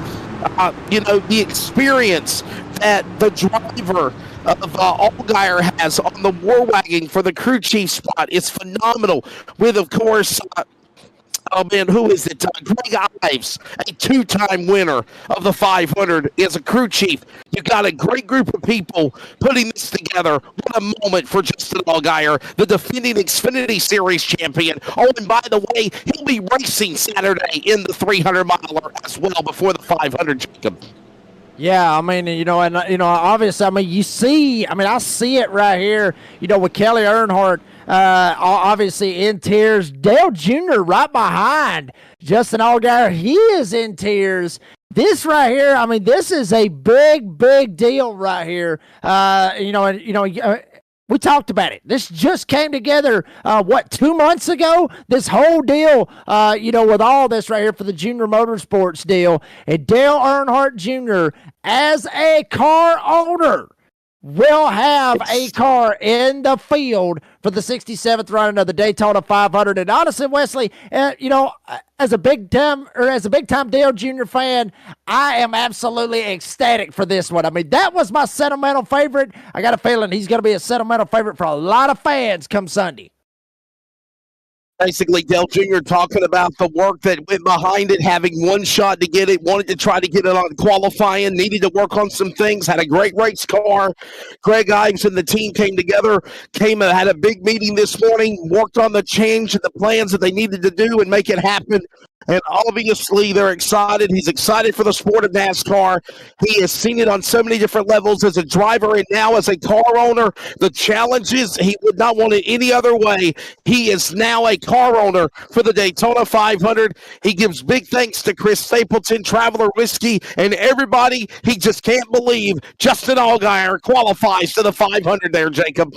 Yeah, and he better be careful. I mean, he's already hugged Justin about 3 or 4 times. He better be careful with some of them hugs, son. He's got to be able to race that car, obviously, on Saturday for the Xfinity Series, but also the Cup race, the big 500-miler on Sunday. So, I mean, he's hugged him about 3 or 4 times. He better hold on to him. Even Justin Allgaier right there kind of looking like, okay, buddy, just ease up just a little bit on some of them hugs. But obviously, I mean, such a big deal for everybody right there within the Junior Motorsports clan. Awesome to see that. So the first leg of the duels at Daytona are in the books. The first 60-lap 150-miler is done after 4 caution flags. Here is the results unofficially pending anything happening in NASCAR post-race technical inspection. Your winner is Bubba Wallace in his Toyota number 23 for 2311 Racing McDonald's entry. Bubba Wallace will take the checkered flag. 0.082 seconds over William Byron. William Byron of the 24 will finish second. Ty Dillon is third. Ross Chastain will finish fourth. And Tyler Reddick, his teammate, will finish in the top 5. A.J. Allmendinger will finish 6th. Austin Dillon 7th. Chase Elliott is 8th. Justin Allgaier, who needed a good finish ahead of everyone else he was racing against, finishes 9th. He's in the 500. Kyle Busch, by the way, will start, of course, on the inside, and he finishes 10th in Duel 1, Jacob. Then Ty Gibbs in the 54 Toyota is going to finish in the 11th spot with Michael McDowell on a brand new team, or new team for him, I should say, in the 71 Chevy for Spire Motorsports. He will start 12th. Ryan Preece will finish in the 13th spot. Josh Berry will end up finishing 14th. MTJ, Martin Truex Jr. in the 56 for Tricon Garage. He will finish 15th. Here in Duel 1 with Ricky Stenhouse Jr. finishing in 16th. J.J. Yaley Boy, he needed to be able to beat out Justin Allgaier, but that last couple of laps just ended up costing him. He will finish 17th here in Duel 1 with Carson Hocevar in 18th. Chase Briscoe went behind the wall. He will end up finishing 19th. And Chandler Smith, who had that head-on crash in turn 1 and 2, will finish 20th. Justin Haley, Helio Castroneves, Zane Smith, the 23-car field. And by the way, Justin Allgaier will be joining also Martin Truex Jr., who made it in on time yesterday, and Helio Castroneves with that optional provisional. The optional provisional, he has the opportunity to start with Trackhouse Racing. He will use it, and he will be joining Allgaier and Truex Jr. for the 500 on Sunday. Drivers that are going to have to pack up and go home. Dreams dashed on a Thursday night in the Sunshine State are now tears. It is going to be just J.J. Yaley, Chandler Smith out for the running of the 500. And sadly, Jacob, we trim the fat again coming up in Duel 2 when they take the green flag very shortly. Yeah, and it's going to be interesting to see how that ends up working out right there with Duel 2. Wesley, you were talking about usually one of the duels is calm and the other one's chaotic. This one's somewhat chaotic. So we'll see if Duel 2 is just a little bit calmer than Duel 1. Who knows? We'll see what happens, though. So again, the celebration going on for Bubba Wallace and the 2311 Racing McDonald's Toyota for Charles Dink, the crew chief on the number 23, the driver, of course, from Mobile, Alabama. Roll Tide. He is the man that gets it done. And, of course, J.J. Yaley now talking to the media. He is he's short. He will not make the 500. Obviously, he said he needed a little bit more pace. He needed a little bit more push in the car. Didn't have any teammates. I didn't have that opportunity to make something happen. And in doing so, when they got down to those final 10 laps, he felt like maybe he could work with somebody. Nobody would work with him. It got really aggressive between him, Truex, and Allgaier. And it was really smart just to try to hold in line, make a final push. Car just did not have the power. Almost got abandoned 2 or 3 times when he tried to go on his own. It got crazy on the last lap of the back straightaway. But unfortunately, again, when he lost all that momentum, he could not get back around Allgaier. And that's how you missed the spot of the 500. He'll finish 17th here, Jacob. Yeah, I mean, and unfortunate right there for J.J. Yaley. I mean, he's, kind of been a journeyman, throughout his NASCAR career. And, so unfortunate for that. I mean, Wesley, that's the only part, if I may say, that's the only part that really sucks, to a certain extent, is to have to send drivers home after they've come down, for multiple months, working their tails off trying to get these cars ready to run in the Daytona 500, only to be sent packing on a Thursday night. After your duel race, just because you didn't get in the right line, or you just didn't have enough teammates or enough partners, like you were talking about, enough beer buddies or whatever. It's very, very heartbreaking just to see where you got to send people home. But I mean, NASCAR's been doing it for years, and I love that opportunity. I love it where they do trim the fat. But at the same time, like I said, it does kind of suck, I guess you could say, to see that. And Jacob, we have to reset and get ready for the second duel coming up next, right? Yeah, that ought to be good. It was a good one. There was, of course, the podium.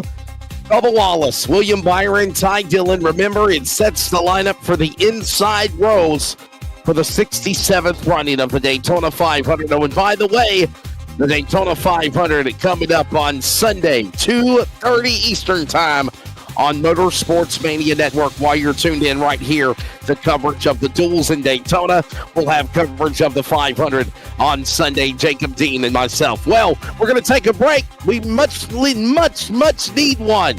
When the race is over after 4 caution flags, it is again the driver of Bubba Wallace picking up the victory in duel number 1 here at Daytona. We'll get ready to reset, re-rack, restack. And the second duel at Daytona is coming up momentarily right here. This is NASCAR on Motorsports Mania. The Mania Club Champions of Hope Foundation thrives on the strength of its global community of over 80,000 passionate fans united by a shared love of professional wrestling and a commitment to making a difference. while the foundation was founded to advocate for pediatric cancer awareness and mental health support. It has grown to champion and support multiple initiatives aimed at creating meaningful change in communities worldwide. Through dynamic fundraising events, awareness campaigns, and initiatives that foster connection, the foundation supports causes that uplift individuals and families in need. From empowering children and families facing significant challenges to creating opportunities for hope, healing, and progress. The Mania Club Champions of Hope Foundation is dedicated to being a force for good. This connected and compassionate community continues to inspire action and drive impact, ensuring that hope and support remain at the forefront of all its efforts.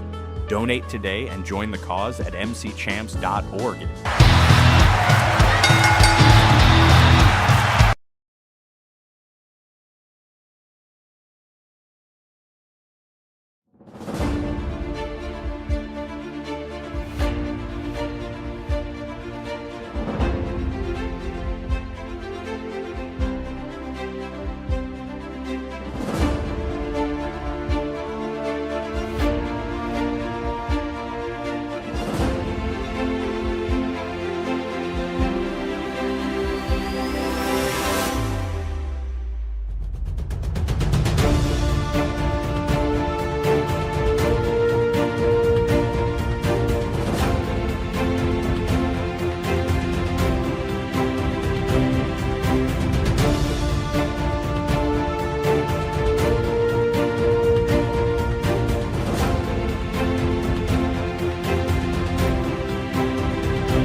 Mania Club Champions of Hope Foundation thrives on the strength of its global community of over 80,000 passionate fans united by a shared love of professional wrestling and a commitment to making a difference. While the foundation was founded to advocate for pediatric cancer awareness and mental health support, it has grown to champion and support multiple initiatives aimed at creating meaningful change in communities worldwide. Through dynamic fundraising events, awareness campaigns, and initiatives that foster connection, the foundation supports causes that uplift individuals and families in need. From empowering children and families facing significant challenges to creating opportunities for hope, healing, and progress. The Mania Club Champions of Hope Foundation is dedicated to being a force for good. This connected and compassionate community continues to inspire action and drive impact, ensuring that hope and support remain at the forefront of all its efforts. Donate today and join the cause at mcchamps.org.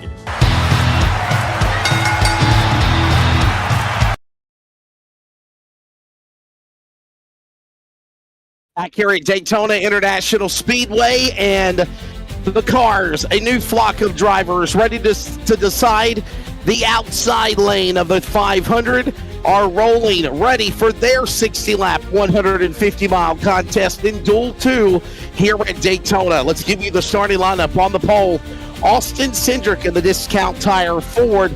Of course, that driver from Mooresville, North Carolina, driving for Team Penske.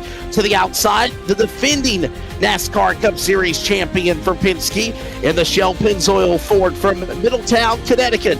It is Joey Logano on the outside. Row 2 will find Virginia's Denny Hamlin in the National Debt Relief Toyota for Joe Gibbs Racing.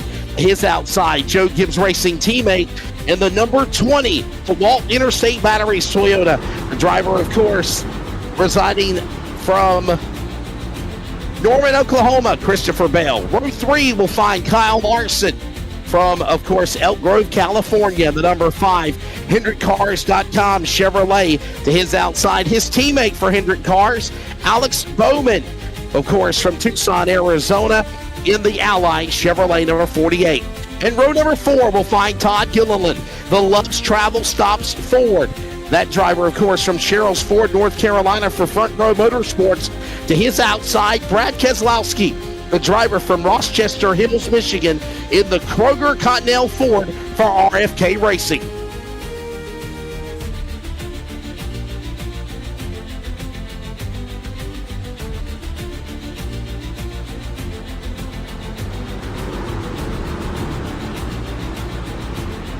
But the next row, all the way back around the 9th spot, you're going to find Chris Buescher in the number 17 for RFK Racing.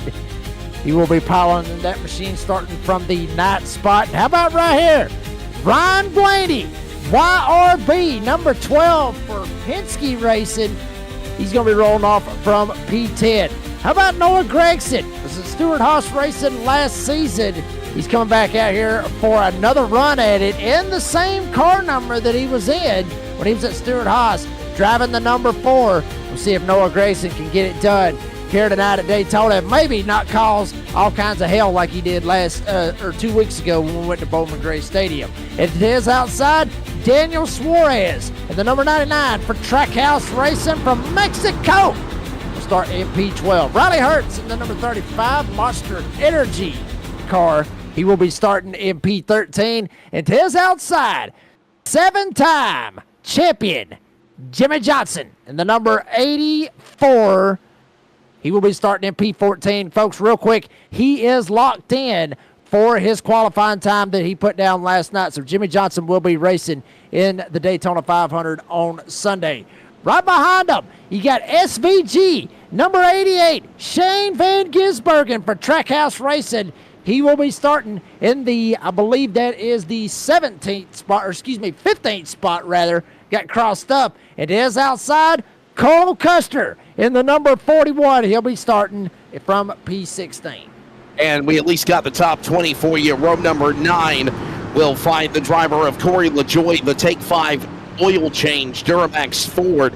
To To his outside, of course, Eric Jones in car number 43, the Advent Health Toyota. Row number 9. Row 10 will find John Hunter Nemechek of the Dollar Tree Toyota. He'll start 19th in car number 42. Anthony Alfredo in the Fortify Building Solutions Chevrolet will start 20th in car 62. And the final row of row 11 will find B.J. McLeod in the Hitchco Chevrolet 78 and Cody Ware for Rick Ware Racing, the Parts Plus Jacob Construction Ford. 22 cars, manufacturer starting lineup will find 10 Fords, 6 Toyotas, and 6 Chevrolets in the field. Previous winners in the field for this event at Daytona: Denny Hamlin with 9, Jimmy Johnson with 7, Joey Logano with 5, Brad Keselowski with 3, Chris Buescher with 2, Eric Jones with 2, Ryan Blaney with 2, and Austin Cindric and Christopher Bell with previous winners in the field as well. Also, drivers on the track, previous winners in the field for Daytona in a different series include Austin Cindric, Denny Hamlin, Joey Logano, Kyle Larson, and Noah Gragson. Lights are off for the pace car as preliminary laps are just about to come to an end here, Jacob Reeves, and we're about to re-rack them, restack them, and go again for another 60 laps, 150 miles around the 2.5-mile Daytona International Speedway in duel number 2. The field ready to go side by side in elbow. Austin Cindric and Joey Logano. Build comes their way to the Geico restart zone. Green flag waves. Duel number 2 underway in Daytona. Former winner of the 500, Austin Cindric, puts the discount tire forward on the whole shot as they climb the banking. Jacob, heading to you in turn number 1. And he jumps down right in front of his Penske Racing teammate, that being Joey Logano in the number 22, last season's NASCAR Cup Series champion. Right behind them, you got the likes of Denny Hamlin. You got Christopher Bell. You got Kyle Larson. All of them trying to line up and get something going. Hamlin down on the inside with Young Money in the number 5. Kyle Larson trying to rock and roll with Denny Hamlin. And up top, you got Alex Bowman. He's trying to go as the outside lane as well. But Cindric leads off turn 4. No, here comes Hamlin on the inside. Hamlin now powers on the bottom with a push by the 5 of Larson. Cross the line, 1 lap in, 59 to go. It is Hamlin down to the bottom. Cindric on the outside, and behind them they still work on getting shuffled in order into 2.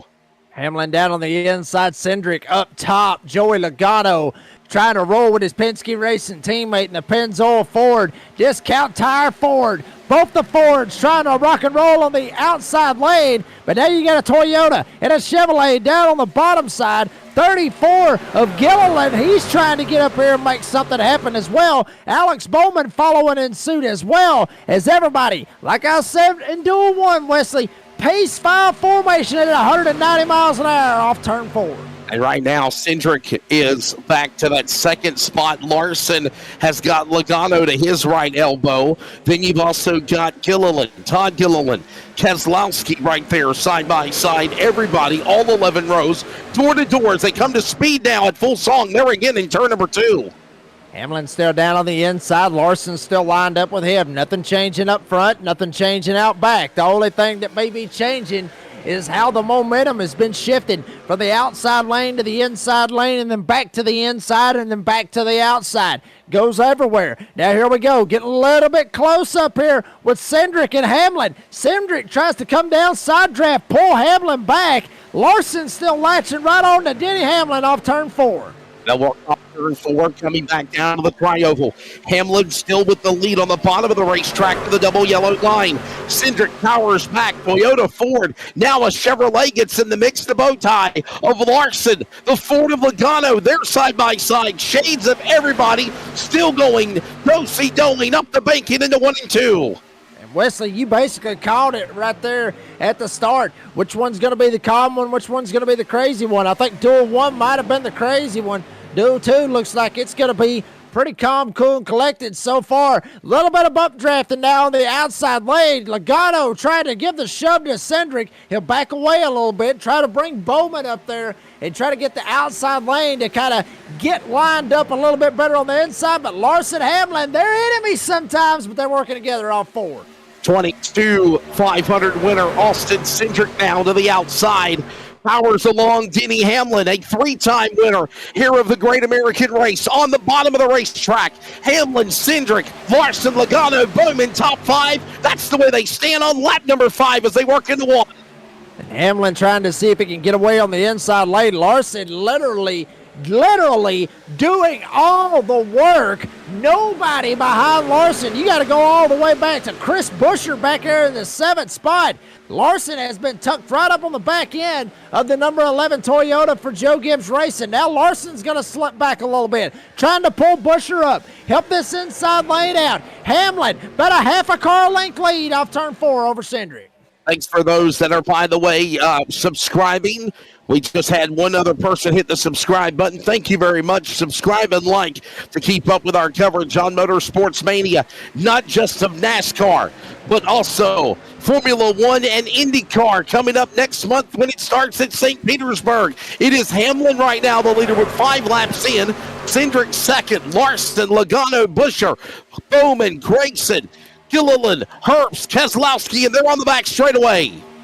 Yeah, everybody's still in that double wide formation. Nobody really making any sudden moves as of right now. Corey LaJoie out of the open cars, he is the top dog out of all that. Remember Jimmy Johnson in the 84, he is locked in to the Daytona 500. Corey LaJoie leading all the open cars. Hamlin leading the field off 4. Field works their way off of turn number 4 as the crowd on hand here on a Thursday night. A full moon after weather-related issues all day long have us now racing perfectly in duel number 2. Cindric now powers on the outside lane. He'll get a push on Hamlin. Larson now right there in tow. He'll push the 11 to the bottom of the racetrack, and this stacks everybody up behind him at the back straightaway. Jimmy Johnson hearing a little bit of what they're talking about as far as the comms goes, just a little bit free in this traffic. With these next-gen cars, you can get a little bit free. I mean, very much handling can come into effect here in Duel 2, and also Sunday when we get to the Daytona 500, it's for the first time Denny Hamlin, nobody on either side. He leads at the line. Big lead ahead down for Denny Hamlin as a flash under the flag stand. But now 7 laps completed here now in the duel number 2 for the Daytona Duels on this Thursday night in Daytona. Toyota up in front over Ford, Chevrolet. That's Hamlin, Cindric, Larson, Logano, and Buescher. A couple of Fords in the top 5. Bowman trying to creep in there, and his Chevrolet makes the move for 5th as they work the back straightaway. Hamlin still locked to the bottom of the racetrack. Hamlin's still down there. Here comes Cindric. Now Cindric's going to pull back up on that outside lane. Side draft. Pull Hamlin back.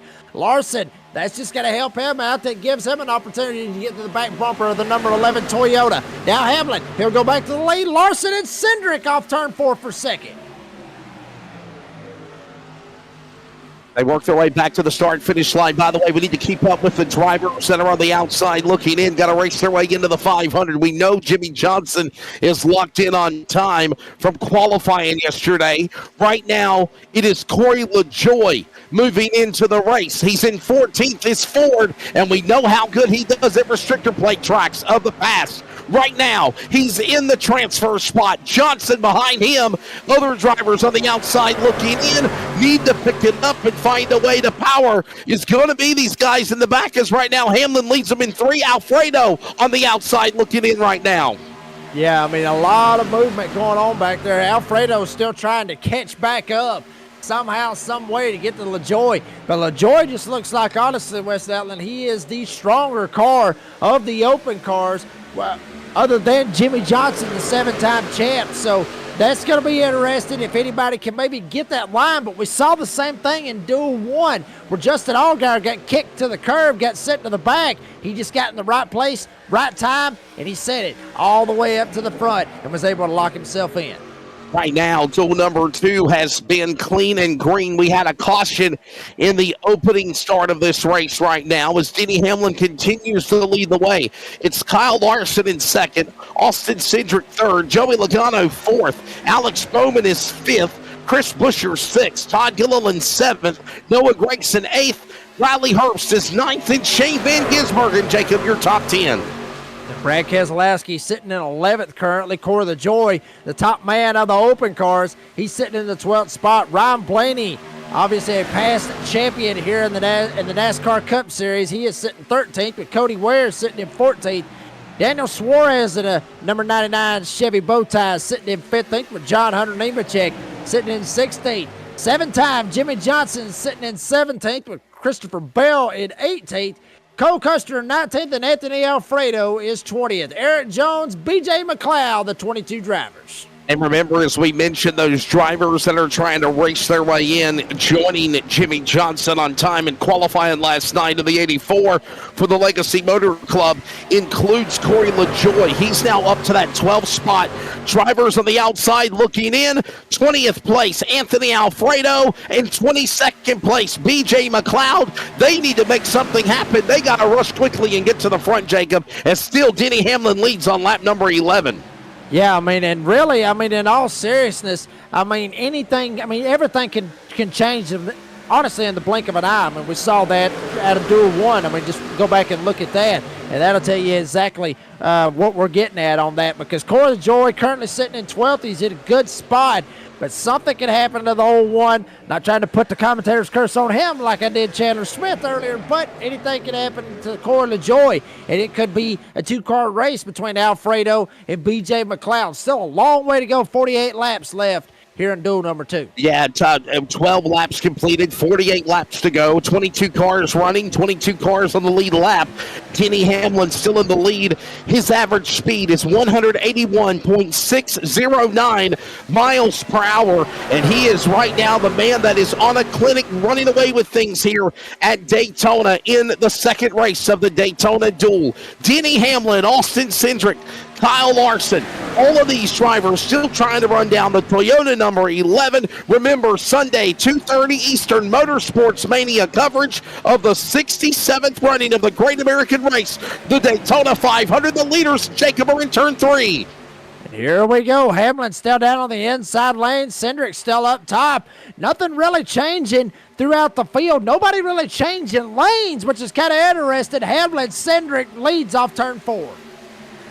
And here they come down to the line. Cindric tries to make a move on the outside lane, but Denny Hamlin will not waver. He stays locked to the double yellow line. Larson behind him. So is also Buescher.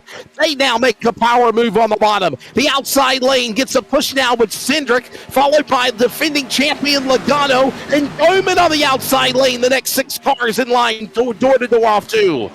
And 3-time down there on the bottom side. And I say that by 3-time as in he has won 3 Daytona 500s. Denny Hamlin might have just actually, took him a little while, but he might have figured out this next-gen car here for Super Speedway Racing. He has no help. He is straight up checking out right now. Nobody even close behind him as Larson may end up going for second.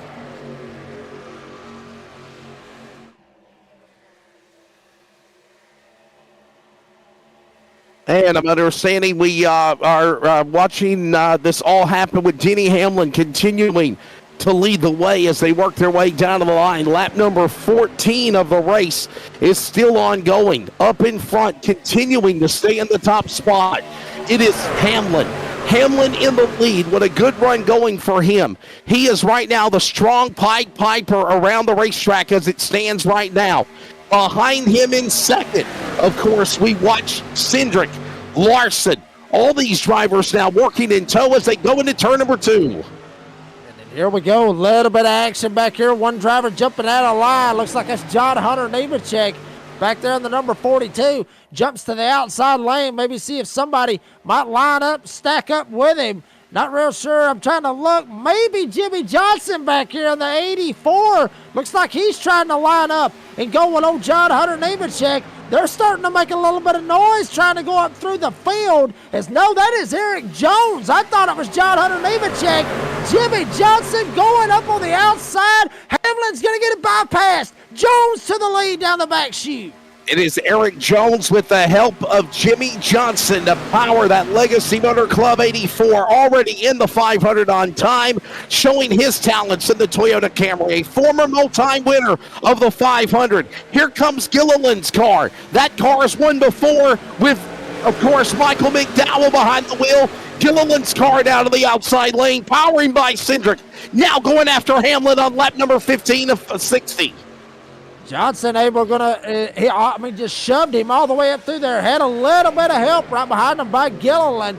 But I think everybody might have just been saving so much fuel right there to try to go as long as they possibly can. And I think it just ended up biting them in the tailpipes, to be honest with you, because Jones and Johnson shot around them like they were literally sitting still. Now they've jumped up here. They're trying to hold on to it. Now, granted, like we talked about, Jimmy Johnson, he's locked in, but he can still better his starting spot. He could win in Do 2.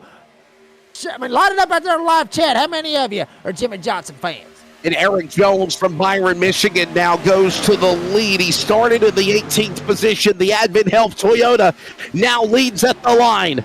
17, now making lap 18 of 60, quickly approaching 1/3 of the way. This has been the calm duels so far. Will the storm brew there again in 1 and 2? I think the storm is just starting to brew right now as Eric Jones currently sitting up there at the lead. Ryan Blaney going to the outside of Jimmy Johnson. That's the battle for second. After that, they are 3 wide almost all the way through the 22-car field. Here comes Blaney outside. He's got Daniel Suarez lined up on his outside. Also Bell trying to get up there. Gilliland, Hamlin. Now it's Jones and Blaney off turn 4 for the lead.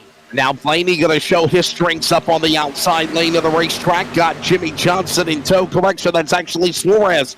Daniel Suarez now from the outside. Jones has Johnson to the bottom. Behind them, they're 3 wide as they work up the bank in, about to put lap 20 on the board next time by. Almost ended up going 3 wide for the lead with Norman, Oklahoma's Christopher Bell trying to rock and roll in the number 20 on the outside lane. But now he's going to have a little bit of help in the form of Riley Herbst, in the form of Anthony Alfredo trying to get up here. He shot around Corey LaJoy. He can change in the blink of an eye as far as the transfer spot and as far as the positions goes in general. Johnson still in second. Blaney up top. Eric Jones still has the lead, but Christopher Bell's coming with a head of steam. If Ryan Blaney can make the pass, he'll now be the 4th different leader so far in Duel 2 at Daytona. But right now, Eric Jones showing the momentum. Now Blaney powers back on the outside lane. There's the Legacy Motor Club cars. Jones in the lead. Johnson third. John Hunter Nemechek better pick it up. He's right now in 14th right now on lap number 20. Yeah, I think Jimmy Johnson probably didn't give him the memo, either that or Nemechek didn't get the memo, or somebody didn't tell him what is going on, because he is way back there behind Alex Bowman on the inside lane, about 7th car back on the inside lane with Eric Jones, Jimmy Johnson sitting 1st and 2nd, but Ryan Blaney, Christopher Bell trying to mount up a charge off turn 4. 20 laps of 60. It's 1/3 of the way race through, 40 laps to go. Let's give you your full field rundown as they're still full song at 17 minutes at the green at Daytona. Average speed 181.939 miles per hour. Last lap speed led by Jones 184.075 miles per hour. 48.321 seconds in the 43 Advent Health Machine Toyota. Eric Jones leads the way on lap number 20. It's Jimmy Johnson back to second. That's another Toyota for Legacy Motor Club. Ryan Blaney's Ford is third. The Chevrolet of Daniel Suarez is in fourth. And the Toyota of Christopher Bell, the top 5. Then it's Denny Hamlin, Todd Gilliland, Kyle Larson, Austin Cindric, and Alex Bowman right now, your top 10. Then Joey Logano sitting in 11th with John Hunter Nemechek sitting in 12th. Brad Keselowski still looking for that Daytona 500 win. He is sitting in the 13th spot with Riley Herbst sitting in 14th. Corey LaJoy is going to have to pick it up. Right now, he's actually in front of Alfredo, so that transfer spot changing with LaJoy sitting in 15th. Cole Custer is in 16th. Alfredo 17th. Anthony Alfredo, that is. Chris Buescher is all the way back to 19th, and Shane Van Gisbergen is 20th. BJ McLeod, Noah Gregson, the 22-car field. And remember right now, besides Jimmy Johnson, who made it in on time last night in qualifying for the 500, it is Anthony Alfredo who would transfer. Corey LaJoy back to 15th, and also BJ McLeod now back to 21st. These are drivers that have to race their way in to try to make the 67th edition, Jacob, of the Great American Race here in Daytona. And Wesley, I mean, it being Daytona, it is the great equalizer with the draft. It can straight up change anything. I mean, you could have the fastest car out here at Daytona, and the draft could end up costing you a shot to be able to get inside or to get in the Great American Race with the draft or a bump or something like that. It's now spots is changing left and right with LaJoy and Alfredo, both of them racing around one another. I would not be surprised to see both of them finish one spot apiece from one another when this thing's all said and done with 37 to go. And we're watching all of this again transpire is right now up in front. It is still the driver leading the way, working now, closing in on halfway. It is still the leader, Eric Jones. He goes to the outside lane. He throws the block on Jimmy Johnson. Blaney on the outside lane. Ryan Blaney working now his 7th, 8th lap, leading here at Daytona. They're on the back straightaway. Jones still holding on to the lead, basically just going wherever Jimmy Johnson goes. If Johnson jumps down to the bottom, Jones is going to go there as well. Here comes Daniel Suarez in the 99 from Mexico, trying to get up there and get him a dual win. Wouldn't that be something for Daniel Suarez? Jones leads off turn 4. Fourth different leader of the race is the driver of Eric Jones. Laps led total is Denny Hamlin of 14. Eric Jones with 8th, and then it's Cindric and Blaney have led at least one lap as we're approaching halfway. Still clean and green. Eric Jones leads them up the banking in 1 and 2. And still that battle for the transfer spot brewing back there around the 13th spot with Alfredo and LaJoy up front. It is still Eric Jones, Jimmy Johnson, Ryan Blaney right there in tow, trying to see if he can follow them as well, but he's not clear. Suarez still down on the inside lane. Hamlin still trying to help Suarez, and Bell still trying to help out Blaney. Here comes Suarez. He gets to the door of Jimmy Johnson. He may be challenging for the lead off turn 4. A solid run for Jones, but Suarez now gets right under the back end of that Toyota. Couple of Toyotas now as the Chevrolet. Suarez now gets into the mix. He'll go to the inside now. Pulls up in front of Hamlin. Pulls up in front of Larson. Now he'll set his sights on the 43 in turn 1. Trying to set his sights on Eric Jones, but he's still got to get to the 84 a 7-time. Jimmy Johnson won him a couple of Daytona 500s here in Daytona International Speedway. Ryan Blaney still sitting there battling it out with Suarez as the Toyotas of Jones and Johnson still hold on and put a stranglehold here on this field. Maybe not. Trackhouse 99, Daniel Suarez down to the inside of Jimmy Johnson. He is holding on for all he can on that inside lane with help from Denny Hamlin. Here comes our buddy, of course, Daniel Suarez from Monterrey, Mexico. And that Freeway Insurance Chevrolet for Trackhouse. Powers to the inside. Pulls up in front of Hamlin. Tries to lead the cavalry now on the bottom lane. Meanwhile, the outside lane, the way to go. Jones leads him again in 2. Johnson looks like he may want to jump down in front of Suarez. Thinks different of it. Stays right there on the outside, right in front of the Menards. Number 12 Ford for Penske Racing with Ryan Blaney. Flipping back through the field, Joey Logano back here with John Hunter Nemechek, also lined up with his teammate Austin Cindric. Joey Logano, last season's champion, all the way back in 12th spot, right in the middle of the pack as Jones leads off turn 4, but Suarez is not giving up. Thanks for all of you watching the coverage on Motorsports Mania, looking at live time and scoring in real time, and of course, listening to the action. We'll have coverage of the 67th 500, the Great American Race, this Sunday on Motorsports Mania. Right now, we're about to come on the halfway mark and put Of course, 75 miles into the first half of Duel 2. 4 cautions in the first race, no cautions in the second one. And right now, Jones getting company by Suarez on the inside as they hit the back straightaway.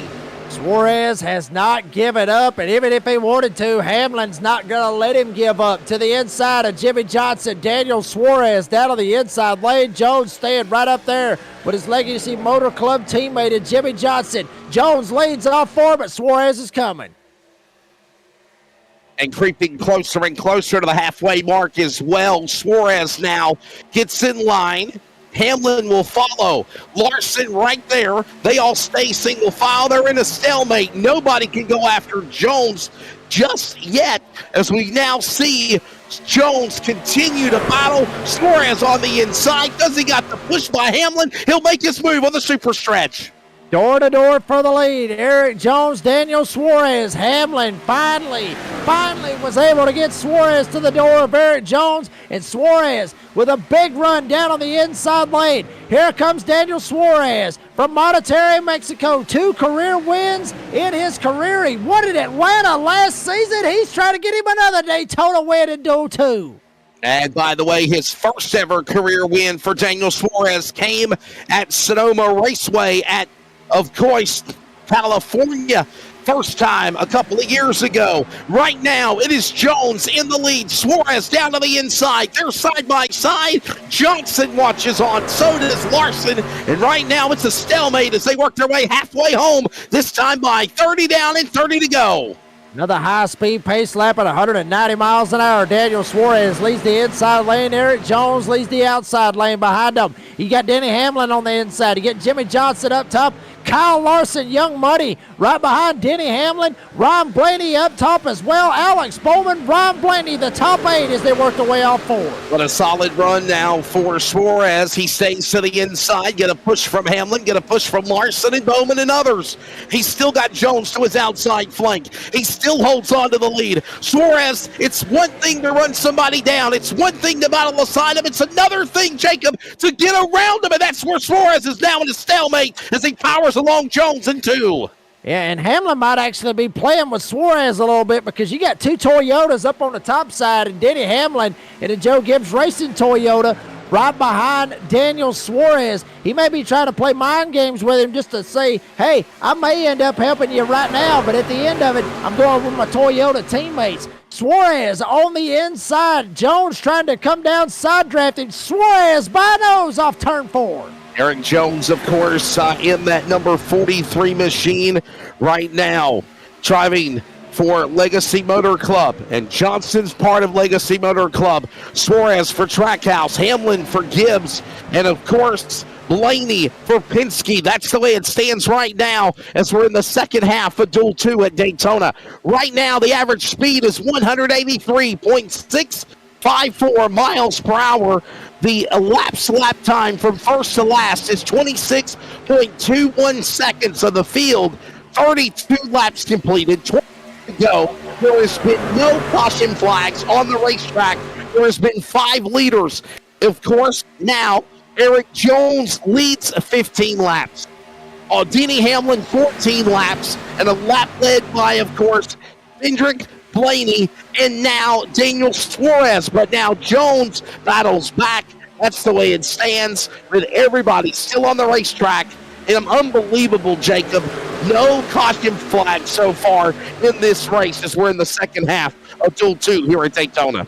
Yeah, I mean, awesome to see that right there. And also you see the battle for the transfer spot going on as well right there with Corey LaJoy and Anthony Alfredo. It was Corey LaJoy who was in front of Anthony Alfredo. It's actually flip-flopped. So now Anthony Alfredo in front of Corey LaJoy with the lines that they're running, kind of throwing them for a wrench as they are still battling it out for that transfer spot just past halfway. It can change in the blink of an eye. Corey can go ahead of Alfredo, and then Alfredo can go ahead of Corey. We'll see what happens here in 27 laps.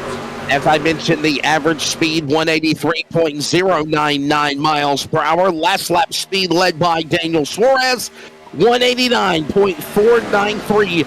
miles per hour. 27 laps to go. They just passed halfway a couple of laps a moment ago. Let's give you your full field rundown as Ryan Blaney now goes to the lead in the Penske number 12 Ford. Daniel Suarez back to second. They're not done. They're going to battle side by side for position as they work on the racetrack. And still battling it out right there. And obviously with Austin Cindric up there helping out his teammate, with Ryan Blaney trying to help that out as well. Denny Hamlin up there in the mix as well. Joey Logano, Kyle Larson sitting fifth and sixth, with Alex Bowman sitting in seventh. Alfredo's jumped up to the top 10. He could be a player in this when it's all said and done, sitting in eighth. Eric Jones ninth, and Noah Gragson rounding out the top 10.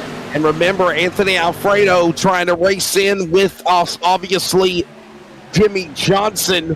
And another thing to think about as well, Jacob, green flag pit stops have got to be coming. Jimmy Johnson has now fell all the way to the back. He's in 22nd position. Remember, he's in on time from qualifying. Jimmy Johnson just made a pit stop. He's now back on pit lane racing. He had to stop and get some fuel here. Yeah, I mean, he probably did. I mean, maybe a little bit early, they were talking about, between 40 and 44 laps on that fuel window. And so Jimmy Johnson jumping down pit road, get him some gas. Obviously, like you said, locked into the field, no problem. But the problem is he pitted all by himself. He will straight up get eaten alive by this field, as now Alfredo, you see him up there inside the top 10 trying to work with Joey Logano. Blaney still holds the lead. He's got his teammate. Make that both teammates with Cindric and Logano lined up on the outside lane.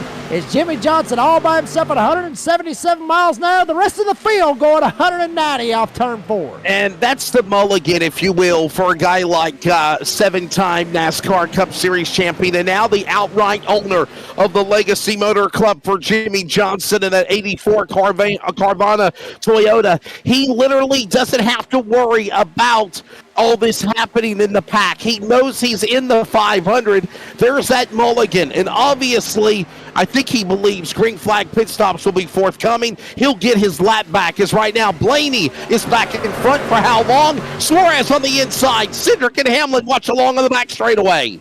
Penske Motorsports, or Penske Racing, I should say, locked up on that outside lane under Roger Penske's orders. To the inside, you got Daniel Suarez, Denny Hamlin, Kyle Larson down there on that inside lane with Anthony Alfredo and Bowman right behind him as well off turn 4.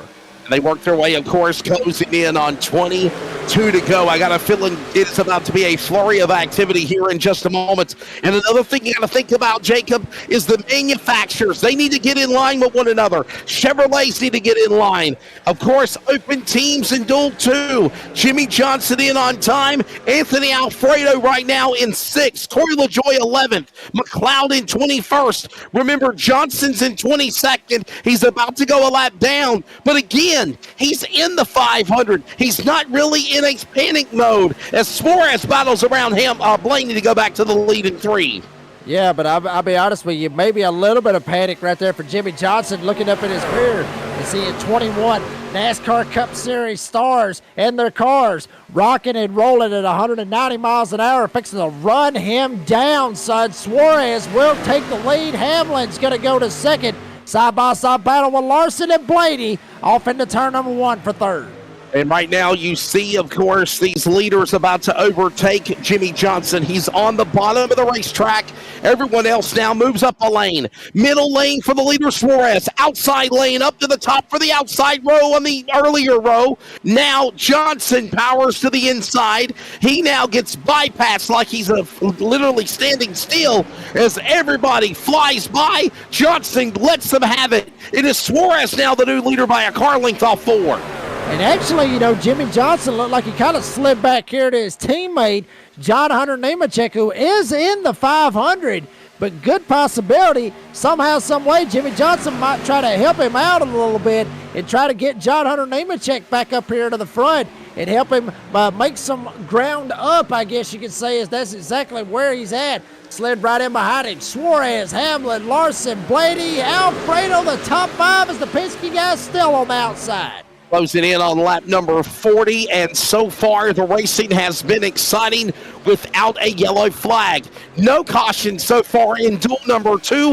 What a flip-flop of the first duel. 4 caution flags, tying a record of most cautions since 2018. Right now, Daniel Suarez is the leader. Hamlin second, Larson third. They will be coming down the pit lane at any moment.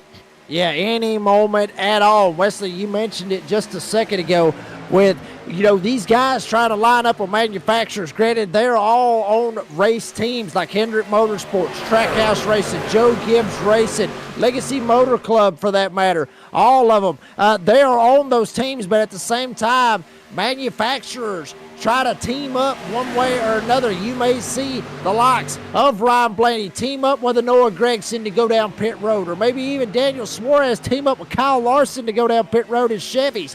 So very possible that we could see manufacturers pitting like we have here in the past here at Daytona. Under 20 laps to go now. It is Daniel Suarez in the lead. Hamlin, Larson, Alfredo, we're listening to in-car communication with their spotters and crew chiefs, and it is sounding like within the next 2 laps, they will be coming down pit road. The most important thing, I believe, also, Jacob, is get your teammate, find your teammate, or find your manufacturer who you're going to pit with, because I got a feeling bow ties will pit with the bow ties, the ovals will pit with the ovals, the Toyotas will pit with the Toyotas. They'll all be coming down pit lane with their respective manufacturer as well.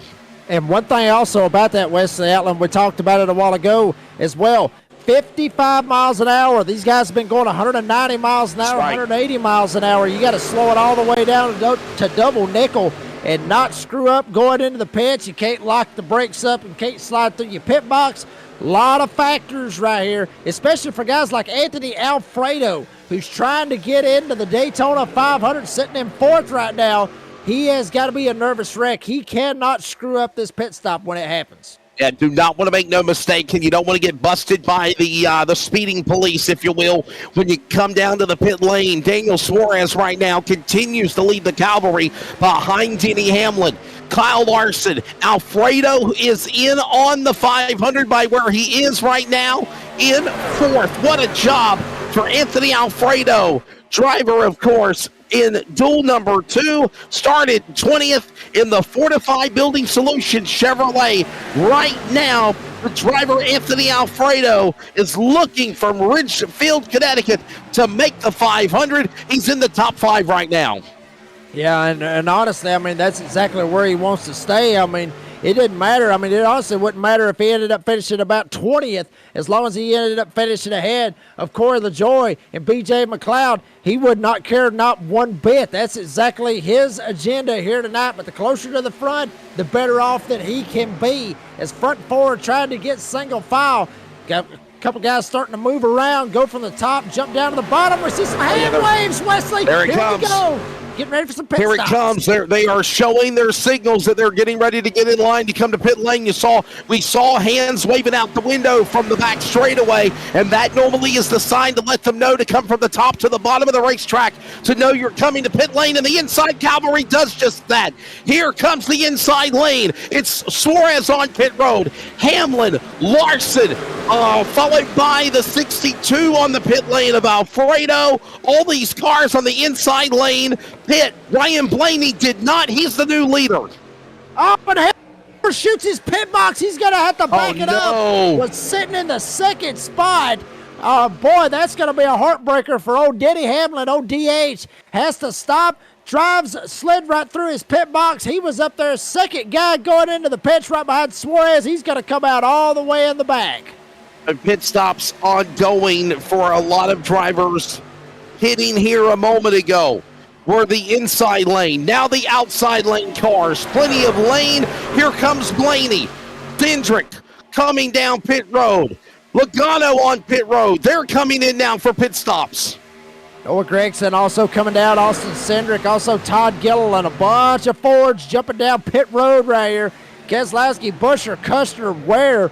They're going to stay out on the racetrack. So those 4 drivers staying out. They should be pitting within the next lap. Cindric comes in, just gas, and he is gone, just like everybody else. You ain't got to worry about that tire wear when you come to Daytona. And I'm understanding the speeding police have called a couple of drivers on pit road. Denny Hamlin and Kyle Larson have both been busted for speeding on pit road. They're going to have to come in and make a pass-through penalty. That is a heartbreak for guys in the number 5 and the number 11 there, Jacob. Oh, boy, Young Money and DH is going to look back on this one and say, what if? I mean, Denny Hamlin just straight up had a cluster of a pit stop, overshoots his pit box, and then gets busted for speeding. Also, John Hunter Nemechek getting caught by the speeding cops on that pit stop exchange as well. So unfortunate for those 3 drivers. But a tough break for those drivers again. The best thing knowing you're also locked in by time on qualifying yesterday for the 500, as now we see Kyle Larson, Hamlin, Nemechek. They're coming down pit lane, at least Kyle Larson is right now. Foul or foe, he will make a drive-through, pass-through penalty for the Chevrolet number 5 for the Hendrick Cars entry, and he is busted. Hamlin busted. Nemechek busted. Green flag conditions are different pit stop scenarios, Jacob, than under green, than under caution, and it busted 3 cars here in Duel 2.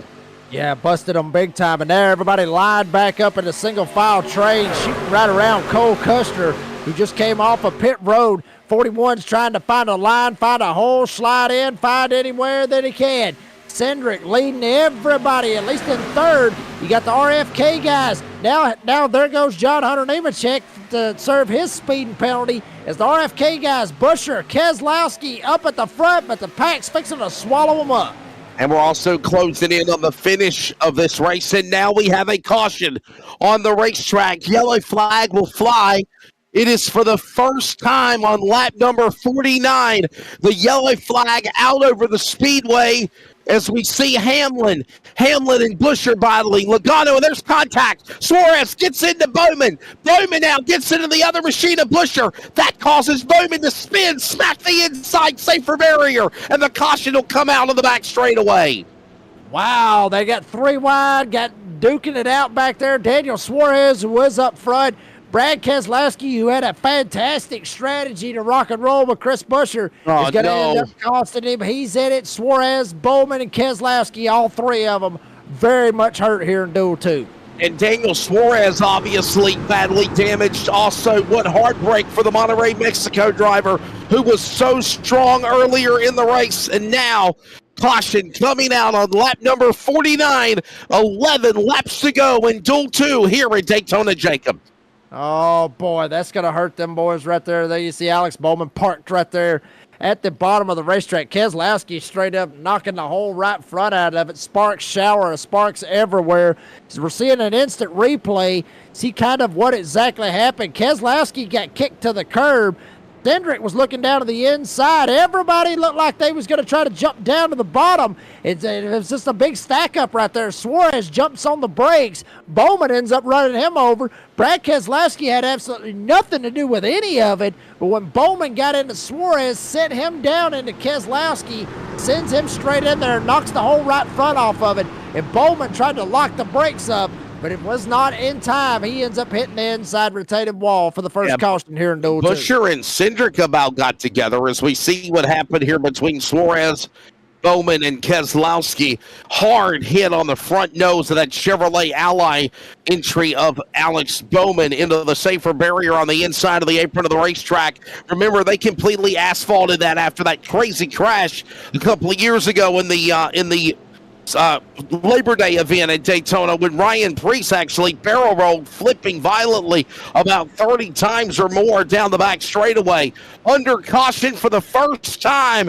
We haven't took a break in a while. We'll step away and take one with you, and we'll give you the full field rundown when we return from Daytona. 11 remaining in Duel 2.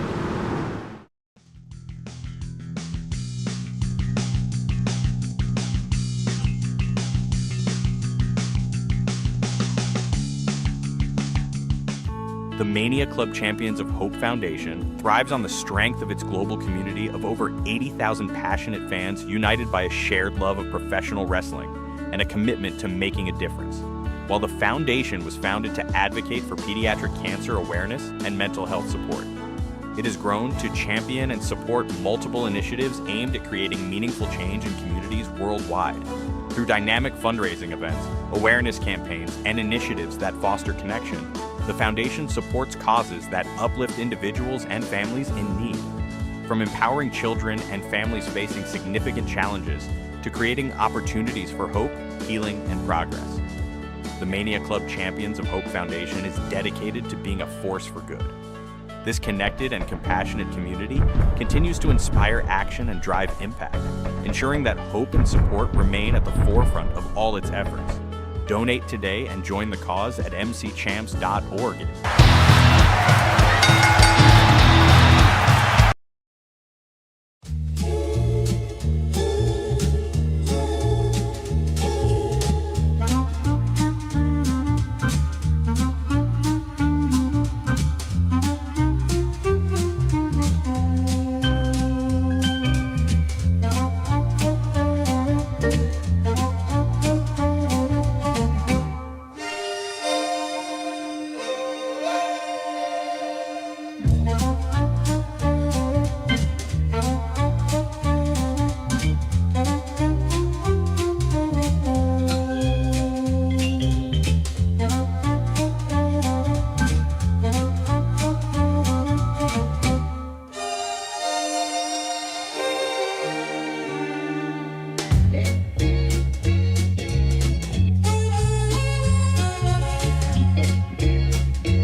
And we're back here at Daytona, and actually, Jacob, we got ahead of them because now they're actually showing the flip of Ryan Preece a couple of years ago that we saw. We talked about getting rid of all of the turf grass in the back straightaway, and it is all pavement now, and that's actually where Alex Bowman busted a tire, flat spinning across the bottom of the apron of the racetrack, and then slammed the Allied Chevrolet into the safer barrier. He joins Daniel Suarez with bad damage, and Alex Bowman joining also Brad Keselowski behind the wall. Brad Keselowski, by the way, on about 4 minutes on the damaged vehicle policy clock. And we're understanding that Alex Bowman and Suarez are still behind the wall. They're behind the wall right now. Yeah, absolutely. There you see Keselowski right there. He's still got the whole right front knocked off that sucker. I mean, he's just still trying to rock and roll. He's leaving all kinds of debris down there on the apron. NASCAR may end up extending this caution right here. But, Wesley, you were talking about the whole Ryan Preece flip and everything else. Obviously, there was grass right there going into or halfway down the back straightaway. And, folks, what grass will do to these next-gen cars is basically when you got a car like these sliding through there, if the splitter or something gets hung right there in the grass, that's what happened to Ryan Preece when the car ended up just digging into the grass. Bam, there it goes. It starts barrel rolling. Asphalt, not as much. It's kind of hard for one of these splitters to dig into the asphalt and it just completely start flipping over and over and over again. So, that I agree, with trying to get rid of the grass. Some grass you need. Obviously, right there in the tri-oval here at Daytona, you want to keep that grass. You want to keep the grass right there where the tri-ovals and the start-finish lines is. But in certain positions, certain areas on racetracks, I mean, Talladega used to have grass all the way down the damn back straightaway. Oh, yeah. Now it's all asphalt because of the same stuff that we saw right there with Ryan Preece 2 years ago at the Coke Zero Sugar 400 when he went when he flipped wildly. By the way, Brad Keselowski has parked behind to the garage area. He joins Suarez and Bowman behind the wall now. I'm sure they're probably going to be saying they're out here within a matter of moments as we're under the yellow flag. 9 laps to go when the field gets set to come back for a restart here after more pit stops were made. Chris Buescher, the Prosper, Texas driver, is now leading in the Fastenal Ford, number 17. The driver on a Concorde. The driver in the driver right now up in front. And we're looking also now at Corey LaJoy. My apologies, from Concorde. The Take 5 oil change Duramax Ford.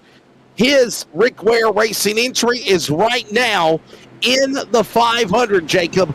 He is ahead of Alfredo. Yeah, that's exactly where he needs to be. Is there you see right there, Corey LaJoy currently sitting in the 4th spot. Alfredo's sitting up there in the 8th spot.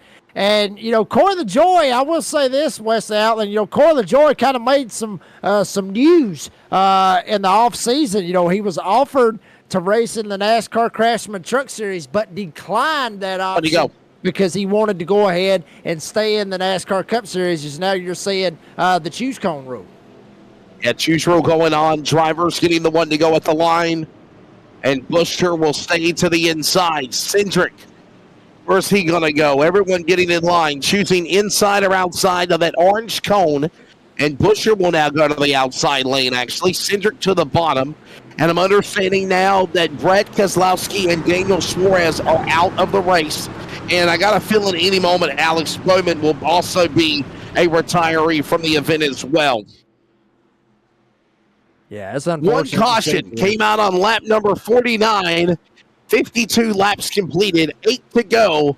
And we'll get ready for a restart with Prosper, Texas driver Chris Buescher, Jacob, ready to bring him back to green for a shootout here at Duel 2 in Daytona. Yeah, and Buescher's not he is a pretty good little restrictor plate racer. I shouldn't say little. He is a pretty big old boy, to be honest with you. But Buescher, if you think back, a couple years ago, matter of fact, I think it was the same exact race that Ryan Preece flipped down the back straightaway. Correct me if I'm wrong on this, but Chris Buescher won that race. He won that race back in 2023. So Chris Buescher has a very good idea of super speedway racing. Granted, he had his teammate from RFK, Brad Keselowski, behind him. He's not behind him anymore, but he's got a couple of Fords lined up with him. The problem is they're all Penske cars. So we'll see how that works out for old Buescher. And Corey LaJoy in a Ford as well. Gregson up there as well. They might line up with Buescher just to ride behind him and just try to get a good finish to have a good start position for the Daytona 500. Chris Buescher driving to the RFK Racing Stables and still representing RFK. But, yeah, Brad Keselowski is not there with him. Pace car is on pit road. It is 7 laps to go as the field comes back to the Geico restart zone. We're back underway here to settle it in Duel 2 at Daytona to determine the outside row for the 67th 500 on Sunday. It's Buescher with a jump on Cindric. LaJoy and Logano. LaJoy's in on the spot where he is right now. Alfredo climbs back into the top 10. Then we have to watch those cars as they go back to speed in 2. Yeah, we're really going to have to watch them as now Corey LaJoy, the second car on the outside lane, right in behind Chris Buescher. Inside for a moment with Cindric. Had the lead, but now the outside lane advances, tries to get back up to the door. Now it's not going to happen. Cindric all clear for the lead. Now Logano trying to go for second with Buescher up top. He's got Gregson behind him and LaJoy behind Buescher. Here they come working off of turn 4. As Cindric now goes back to the lead. He'll lead again here in Daytona. LaJoy is ahead of Alfredo. 5 positions. Corey LaJoy in 5th, now 4th. Alfredo is in 10th. That right now is the battle we're watching besides who's leading in Duel 2 with Austin Cindric in front. Logano right behind him. Buescher now powers back on the outside lane off 2. Yeah, but don't count out Anthony Alfredo. I mean, think back to what happened in Duel 1. Justin Allgaier was all the way at the back and then ended up getting in the right lane at the right time on the outside lane and was able to make it in to the Daytona 500. So do not count out Alfredo. He may have a shot coming off turn 4. Cindric still leads.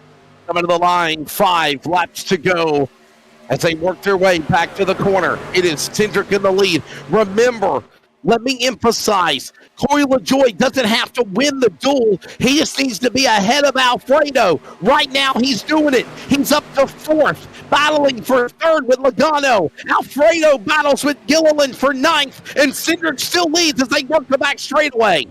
Yeah, and he's got his Penske Racing teammate. Now make that teammates. Actually, no, Blaney right in behind Corey LaJoie. But obviously, Logano is going to try to help out Cindric all he can. He ain't got no other choice. He's on the bottom side. He can't go up top because Busher is there. Cindric leads off 4, coming to 4 to go. It's 4 laps to go, 10 miles remaining here in Duel 2 at Daytona. Cindric in the clear. A single car length now evaporates. Here comes a push by LaJoie. He pushes Busher to the outside. He's looking for the lead and more up front as they work too. Busher up top, getting the shove from LaJoie. Here comes Logano and Cindric. Right behind LaJoie, you got Blaney. Right behind Logano, you got Noah Gregson, I should say. SVG up here. Haven't talked a whole lot about SVG. He's right in behind Gregson as Logano wearing out the discount tires. Ford number 2. Austin Cindric wearing him out. They have to break apart. Here comes Busher with LaJoie off turn 4. Keep an eye on Shane Van Gisberg in the WeatherTech Chevrolet, the Kiwi man from Auckland, New Zealand for Trackhouse. He's starting to make some noise. He's into the top 5. Now he falls back to 7th. Alfredo up to 8th. LaJoie's 3rd. Busher leads. They're door-to-door for the lead between Cindric and Busher in 1 and 2. And LaJoie looked like he got a little bit loose over in 1 and 2, but was able to keep it straight and keep it going. Cindric, Busher still battle for the lead. Logano gives a huge shot to Cindric. Lines it up perfect. Right there on the right side, trying to get air to that number 22 Pennzoil Ford. Cindric with a nose out in front. Busher up on the top side. LaJoie not wanting to give an inch. He's staying right on with Busher. Now Cindric gets a nose out in front off Ford. Closing in on the penultimate lap as they work their way off of turn number 4. 2 laps to go. 5 miles remain. Cindric now in the lead. Logano, his teammate, pushes him on the bottom of the double yellow line. Busher follows on the top. So is now Gregson and LaJoie. LaJoie's in 5th. Alfredo is free falling now as they work into turn 2. Yeah, Alfredo tried to jump to the outside, thought somebody might go with him to try to go to the front, but nobody went with him. He went all the way to the back and probably just dashed his hopes of trying to make it into the Great American Race. Logano wearing out Cindric. LaJoie just needs to be smart right here, and he will race on Sunday right in behind Chris Busher. It's Cindric, Logano, Gregson trying to get clear for 3rd. Here they come, working off of turn number 4. Everybody now shuffles 2, 3 wide. White flag in the air. 1 more lap to go. Cindric on the bottom of the racetrack. Logano's right behind him. So is Jones. Corey LaJoie in 6th. Alfredo back to 18th. McLeod now the new man to try to transfer. He's up to 15th. Can he catch Cindric for the final time? He's going to need some chaos to kick off, and here we go. Logano down on the inside, trying to go with Cindric. Eric Jones in the 43. Jumps to the top side, gets in front of Busher. Busher wearing out the back bumper. Jones, Cindric going into turn 3. Will Jones have enough to get him, and will LaJoie be able to transfer? Here they come, working off of 3 and 4. Eric Jones on the outside. Cindric on the bottom. Sideways contact. Cars are spinning. Shane Van Gisbergen and others are crashing behind the line. It's Eric Jones to win. Shane Van Gisbergen. Alfredo is collected. So is Riley Herbst. A big crash across the start-finish line. And Eric Jones' Toyota crosses the line by 0.004. Timing and scoring over Jones, Austin Cindric, and Corey LaJoie. Jacob Reeves is in the 67th Daytona 500 as well, along with Jimmy Johnson. Wow, what a last lap right there, honestly. 4 1,000ths of a second Eric Jones got over Austin Cindric. Logano tried to line up with Cindric, but got kicked 3 wide, got stuck in the middle, and shot all the way to the back. That is an absolute beautiful finish with Eric Jones coming out on top here tonight, Duel 2 at Daytona. 0.004 NASCAR official timing and scoring separates Eric Jones defeating Austin Cindric in that Toyota Ford battle at the line. Meanwhile, crashing, coming across the start-finish line, Shane Van Gisbergen. Obviously, other cars, including, Riley Herbst, the 41 of Cole Custer, and others crashing. And I'm understanding, Jacob, that they're going back and checking the replay. Possibly Eric Jones unofficially has not won this race yet. They're going back at time of caution to see who was up in front. Yeah, but one thing we do know for certain is Corey LaJoie will be in the Daytona 500 this Sunday.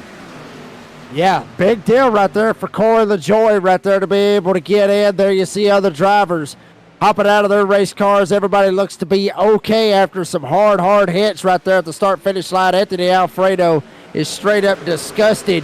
As now you see Eric Jones. You were talking about it. He has won. It is official. There you go. It is official. Eric Jones was up ahead of Austin Cindric at the time of caution. NASCAR went back and checked it, and Eric Jones wins in the 43. The Advent Health Toyota entry. The driver, of course, out of Byron, Michigan. Wait a minute. They're saying it's not official yet. NASCAR is still reviewing the finish. My apologies. Eric Jones is prematurely celebrating. They have not officially said that Eric Jones has won yet, Jacob. No. They're holding it. They're saying, did Austin Cindric win this race, Jacob? That's the question. You know, honestly, I have no damn idea right here. I mean, you see Cindric, Logano, both of them talking about what might have, could have been, and what they could have helped out, all that. But now Eric Jones, he's sitting there waiting. He don't know what's up and everything else. There you see it right there. Caution line. Cindric was ahead. Austin Cindric was ahead at the caution lights, not Eric Jones. This might be a startling turn of events to give Austin Cindric the win of Duel 2 over Eric Jones. A photo finish at the start-finish line means absolutely nothing when NASCAR says the time of caution, Austin Cindric might have been ahead of Eric Jones. They are still in a stalemate talking about it, Jacob. Yeah, everybody's still in a stalemate about it. And honestly, I mean, I kind of was actually thinking that they weren't going to throw the caution with them wrecking right there so close to the line. But going by NASCAR's rules and everything, once the caution light hits, once it's a caution, that's it. But Corey LaJoie, it doesn't matter what happens, he is in it to win it come Sunday. They'll be joining Jimmy Johnson, and they are saying Austin Cindric has won. Austin Cindric wins the duel here at Daytona. It is official. By time of caution, Austin Cindric was ahead of Eric Jones. NASCAR has just made it official. Austin Cindric comes to victory lane. He is the winner, Jacob, of Duel 2 here at Daytona. They are awarding the 2 as the winner. Austin Cindric wins Duel 2 here at Daytona. Yeah, I mean, he needs to get back in the car and go out there and do some burnouts or whatever he want to do. Yeah, go ahead and get the clipboard and everything off the corner, baby. Get back in there. Go do you a little victory lap, a little something for the fans right there. He may end up just saying screw it and just save the car because he had a very, very strong car here in dual race number 2. He could be a force to be reckoned with come Sunday. Eric Jones thought he was the winner. He did a burnout, celebrating, got out of his car, asked for the checkered flag. The chief starter said no. The finish is under review. Austin Cindric thought that he was in second. His car was already at the fuel pumps or at the tire inspection area. NASCAR said no. You are the winner of Duel 2, his first career win here in the duels at Daytona, Jacob. Wow. Absolutely, and also he is the 2022 Daytona 500 winner. He knows how to get it done here at Daytona as well. Cindric, very, very fast here at Daytona and also at Talladega. So no surprise to see Cindric running up front with that Penske Racing horsepower. So they were saying Austin Cindric is the winner. Eric Jones is second. Chris Buescher third. We'll give you the full field rundown here in just a moment. But again, the celebration was going on for Eric Jones. NASCAR said, nope, you're not the winner. At time of caution, Austin Cindric was in the lead. And then what a photo finish. Look at how close this was. They were side by side by merely a fender, a front nose. Cindric was ahead at the caution lights. Eric Jones has settled, and he'll finish second here in Duel 2, Jacob. Unbelievable. Yeah, very unbelievable. Wesley, Wow. This could be a very, very controversial finish right here. With NASCAR It's a fans. controversial and other people. finish. Yeah, absolutely. It is. I mean, it could be a controversial finish out of this because a lot of people may say, well, why did they throw the caution right there coming that close to the line? Why hit those caution lights and just let them go ahead and race it out and have that photo finish? So, there is NASCAR fans that will say that. A lot of people speculate on that. But, hey, NASCAR makes a rule and drivers just got to abide by it. And the rule was in the drivers' meeting that they were told at time of caution, if they take the white flag, if the caution lights illuminate, whoever's up in front at the white flag, the field will be frozen. And again, a photo finish by 0.0004 is shattered as Austin Cindric was ahead of Eric Jones. We're going to take a break. When we come back, we'll give you the full field rundown of Duel 2 finishing order, and we'll set the stage for the 67th running of the 500, the Daytona 500, this Sunday, 2:30 Eastern on Motorsports Mania Network and on the Community Radio Network as well at 87.9 FM and we are CRN.com. We wrap it up from Daytona next. The Mania Club Champions of Hope Foundation thrives on the strength of its global community of over 80,000 passionate fans united by a shared love of professional wrestling and a commitment to making a difference. While the foundation was founded to advocate for pediatric cancer awareness and mental health support, it has grown to champion and support multiple initiatives aimed at creating meaningful change in communities worldwide. Through dynamic fundraising events, awareness campaigns, and initiatives that foster connection, the foundation supports causes that uplift individuals and families in need.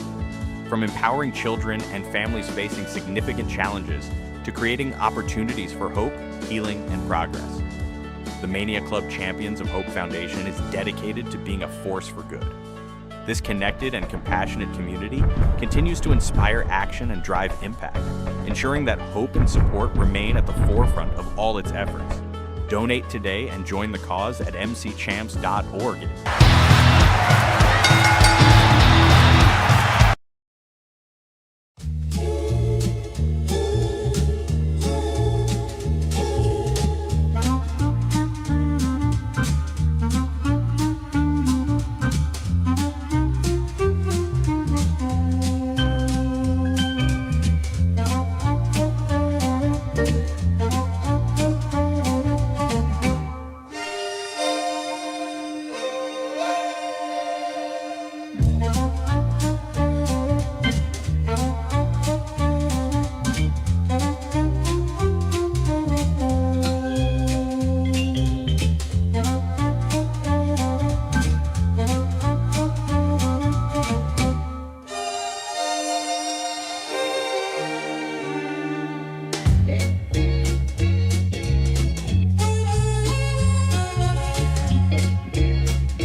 Eric Jones talking to Network TV. Jimmy Johnson, his boss, looking on. And got to give props to the driver for the Legacy Motor Club of Byron, Michigan's Advent Health entry of course, Eric Jones. And I feel bad for him. I feel bad for him, Jacob. I do. But There is rules. They went over to the drivers' meeting, and it's unfortunate, but there is rules. There's protocol that NASCAR follows. Some people like it, some people don't. And obviously, at the end of the night, this is where the determining factor came from. And it is Eric Jones settling for the bridesmaid spot. He'll start, of course, in the 6th position for the 500, as again, Austin Cindric wins his first ever duel here in Daytona. One of the most unforgettable finishes of the Thursday night special I will never forget for a qualifying race, Jacob. Yeah, I mean, honestly, great finishes all the way around with Bubba Wallace winning in Duel 1, and then obviously a photo finish, controversial to some degree, with some NASCAR fans, what they will say. But at the same time, it was still a very, very fantastic race, a very fantastic night, and I agree with you, Wesley Outland. This is one of those nights right here, as far as Daytona races or even races in general, that we most certainly will never forget. And how excited are we now for the 67th running of the Great American Race, the Daytona 500 on Sunday, because these qualifying races on a Thursday night, thank goodness the weather cleared, the lightning and thunderstorms got out of the way, the rain, the clouds parted, the clouds lifted, if you will, full moon came out over the racetrack, and I was so impressed with duel number 2. Totally different than duel number 1, and we saw some really exciting, intense racing in it as well, Jacob.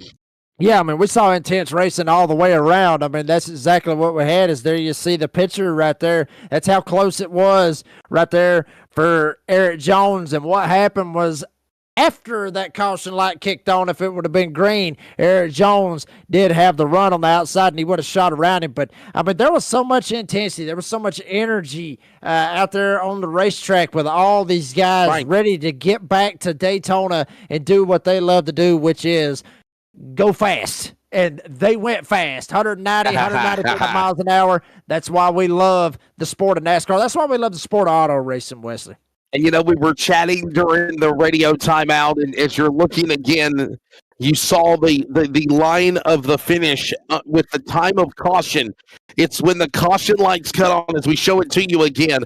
At time of caution, Cindric was clearly ahead of the 43.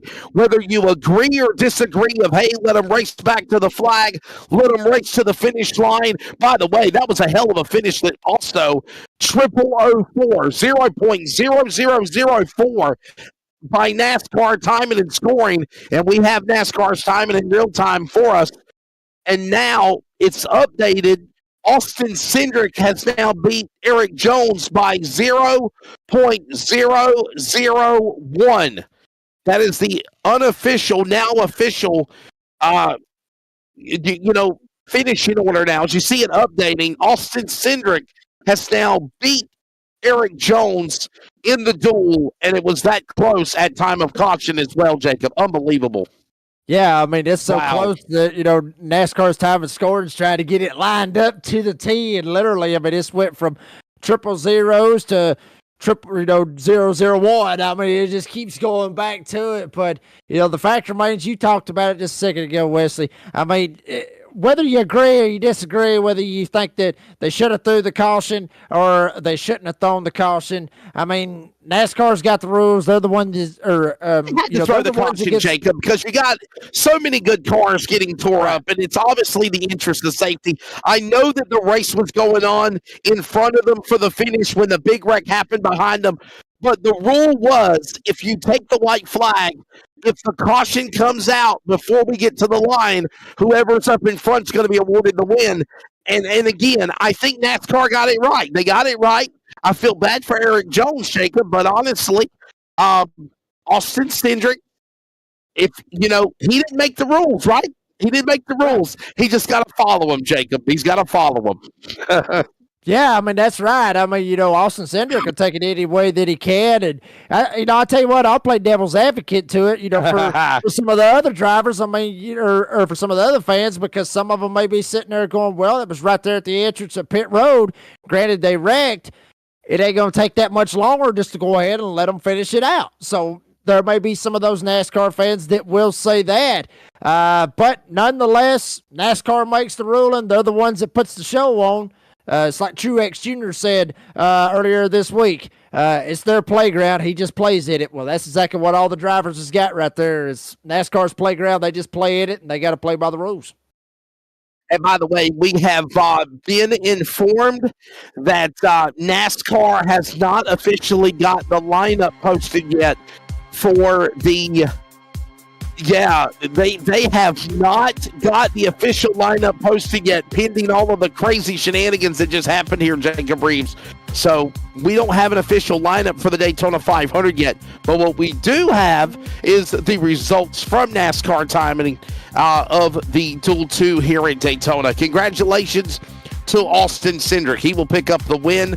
Eric Jones is the man in second, and you see it fluctuating back and forth. 1 minute it's 000s, 4 zeros, then it's 0001. Right now, Austin Cindric over Eric Jones. He is, again, the runner-up. Chris Buescher will finish the race in the third position, driver of the Ford number 17, and Denny Hamlin will finish fourth. Joey Logano in the number 22, the defending Cup Series champion, will finish in fifth position, obviously, in the race. And in by time, Corey LaJoie racing in to the Duels. He will join Jimmy Johnson on the drivers to transfer in. We'll go through all that spiel in just a moment. Todd Gilliland will finish in seventh position, followed by Ryan Blaney, eighth, John Hunter Nemechek, ninth, and Jacob Christopher Bell rounds out the top 10. And Kyle Larson is going to finish 11th, and Riley Herbst finishing in 12th. Anthony Alfredo needed to beat out Corey LaJoie. He was not able to do it. He got caught up in that last lap accident right there at the start-finish line. He will finish unlucky 13. SVG, Shane Van Gisbergen. See what he can do in his very first Daytona 500. He will finish in the 14th spot here in Duel 2, though, as our producers all for Shane Van Gisbergen on that one. Cody Ware will finish in the 15th spot. Cole Custer will finish 16th. BJ McLeod will finish 17th. Noah Gragson will finish 18th. Jimmy Johnson will race, repeat that, will race Sunday in the Daytona 500 because of his qualifying time that he put down last night. So Jimmy Johnson will race, but unfortunately will finish 19th here this evening. And the rest of these drivers got caught up in the one caution, or well, the first caution, I should say, of Duel number 2, which is Brad Keselowski 20th, Daniel Suarez 21st, and Alex Bowman finishing 22nd. And, of course, as we mentioned, it will be Corey LaJoie joining Jimmy Johnson. Drivers B.J. McLeod, Anthony Alfredo will not be running the 500 this year, obviously. Big accident on the front straightaway coming to the finish line. Drivers including Kyle Larson, Shane Van Gisbergen, the driver of Riley Herbst also collected in it. The 62, again, of Anthony Alfredo, and the 51 machine of Cody Ware. Those cars involved with the incident on the front straightaway. 2 caution flags for a race that lasted 1 hour and 14 minutes. Average speed of the race, 192.934 miles an hour on the last lap. The average speed total was 161.601 miles per hour. Again, 2 cautions. Austin Cindric, the winner at the checkered flag over Eric Jones. Jacob, your final thoughts, buddy. We get about another couple of days of rest. We get ready for NASCAR to give us the lineup for the 67th running of the Daytona 500. Sunday cannot get here fast enough on Motorsports Mania and CRN, my friend. Yes, sir. I mean, I'm telling you, every NASCAR fan, they love watching Daytona. They love watching racing in general, wherever it's at, but everybody wants to watch the Daytona 500. Every driver wants to win the Great American Race. So many NASCAR legends and Hall of Famers have yet to etch their name into the hallowed grounds of winning the Daytona 500, a Harley J. Earl Trophy. We'll see what happens with guys like Mark Martin, Rusty Wallace. Those drivers never won the Daytona 500. A lot of guys out here would love to have a shot. A lot of guys are just happy and just tickled to death that they're in the damn thing. But one thing for sure, Wesley, we will see history come Sunday. I cannot wait. The 67th running of the Great American Race to Daytona 500 will be on the Motorsports Mania Network and CRN. Coverage will begin at 2:30 Eastern Time, right before the drop of the green flag. Dean Hopton, Jacob Reeves, and myself will be on the broadcast call. Hey, listen, so it'll be on Fox, it'll be on MRN, Sirius XM, but we'll have our special type of carte blanche of the coverage, the way that we know how to do it, and obviously avid, diehard NASCAR followers and fans first as well. As always, you can follow us at Motorsports Mania Network on YouTube. Hit that like and subscribe. We are CRN.com. If you're driving down the road, you just want to listen to the radio-style call and can't watch timing and scoring and everything in real time, you can obviously go to the Community Radio Network, available on all podcast platforms and outlets, and check out the replay. And Jacob, real quickly, the Door Banging Download. Tell everybody about that show as well. Yeah, absolutely. A podcast that I've got out on Spotify, Apple Podcasts. Should be coming to YouTube here pretty soon. Hopefully we can get that bad boy fired back up. As I say all the time, I'd make sure the kids are in the bed, because if we do, it's unedited, uncensored, unfiltered, all that good stuff. But it is real. It is real, Wesley Outland, with everything that we talk about. And we'll have a lot to talk about after Daytona, and also everything that's going on with NASRA and everything else with the North American Sim Racing Association. So it should be a good time. Obviously, we know that Chase Briscoe and Ross Chastain, Chase Briscoe and Chase Briscoe and Austin Cindric will make up the front row. But how about Austin Cindric on the front row, outside front row for Penske, and he turns around and he wins duel number 2, his first ever duel. And of course, we're ready to see what happens Sunday in the 500. We hope you've enjoyed coverage of the duel at Daytona. The duels were fun, and of course, when it's all said and done, Bubba Wallace and Austin Cindric, and what a way to lead up to Sunday. What a finish as Austin Cindric, the driver of the number 2, of course, discount tire entry for Penske Racing, getting it done. And that driver, of course, from Mooresville, North Carolina, will be the Duel 2 winner. Bubba Wallace, the McDonald's 2311 Toyota, the Duel 1 winner, and they'll make up row number 4, or row number 3, if you will. But Austin Cindric, he's already going to start second because he qualified second. But there you see again the podium, Eric Jones and Chris Buescher. Remember, coverage Sunday, 2:30 Eastern Time on the Motorsports Mania Network. Click on that subscribe and like to follow the action on Motorsports Mania, the Door Banging Download. And of course, we hope you've enjoyed tonight's duel at Daytona. For producer, director, man behind the scenes, Mr. Biggles, Dean Hopton. Provided timing and scoring by NASCAR Statistics in real time, and we're proud that Motorsports Mania is a part of NASCAR Media. For the redneck announcer, Jacob Reeves, this is Wesley Outland. Congratulations to Bubba Wallace, Austin Cindric, winners on the duel at Daytona. We'll see you Sunday afternoon for the 67th running, the Daytona 500, the Great American Race, exclusively on Motorsports Mania Network. Enjoy the rest of your week. We'll see you Sunday afternoon.